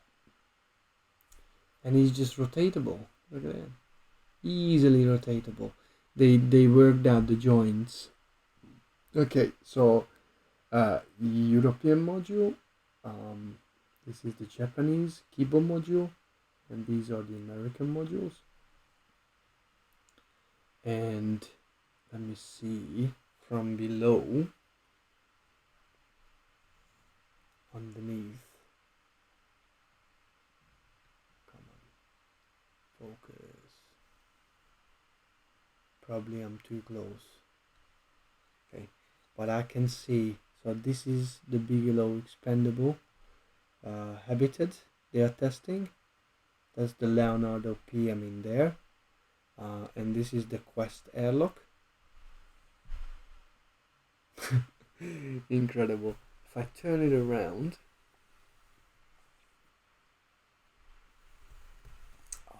this is grand. Okay, so this is a little placard saying, come on,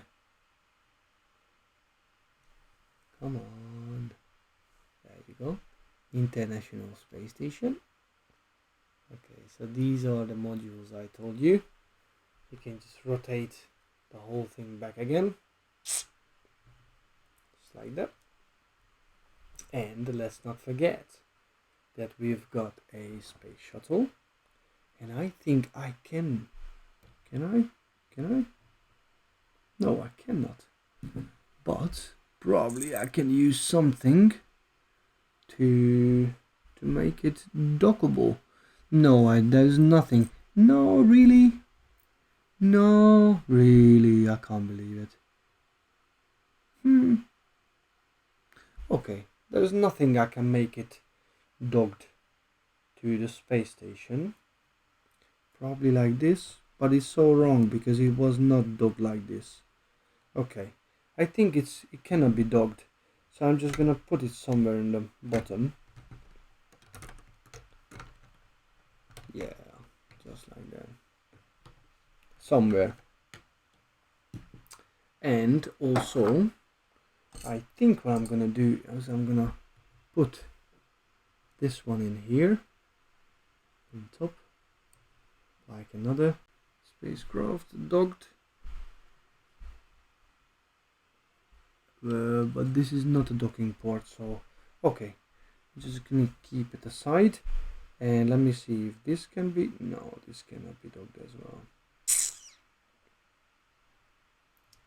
I do not understand which spacecraft they meant this to be. I hope it's the Crew Dragon, but the problem is that the Crew Dragon is not docking this way. It's docking that way, the other way around. So, anyways, okay, I hope you, whoever watched it, I hope you had, you saw it now. It takes a little time to actually make it, but I mean, just look at this. Seriously, this is just truly incredibly beautiful. I mean, what can I say? What can I say? Some spacecraft I can just chuck here, just like that.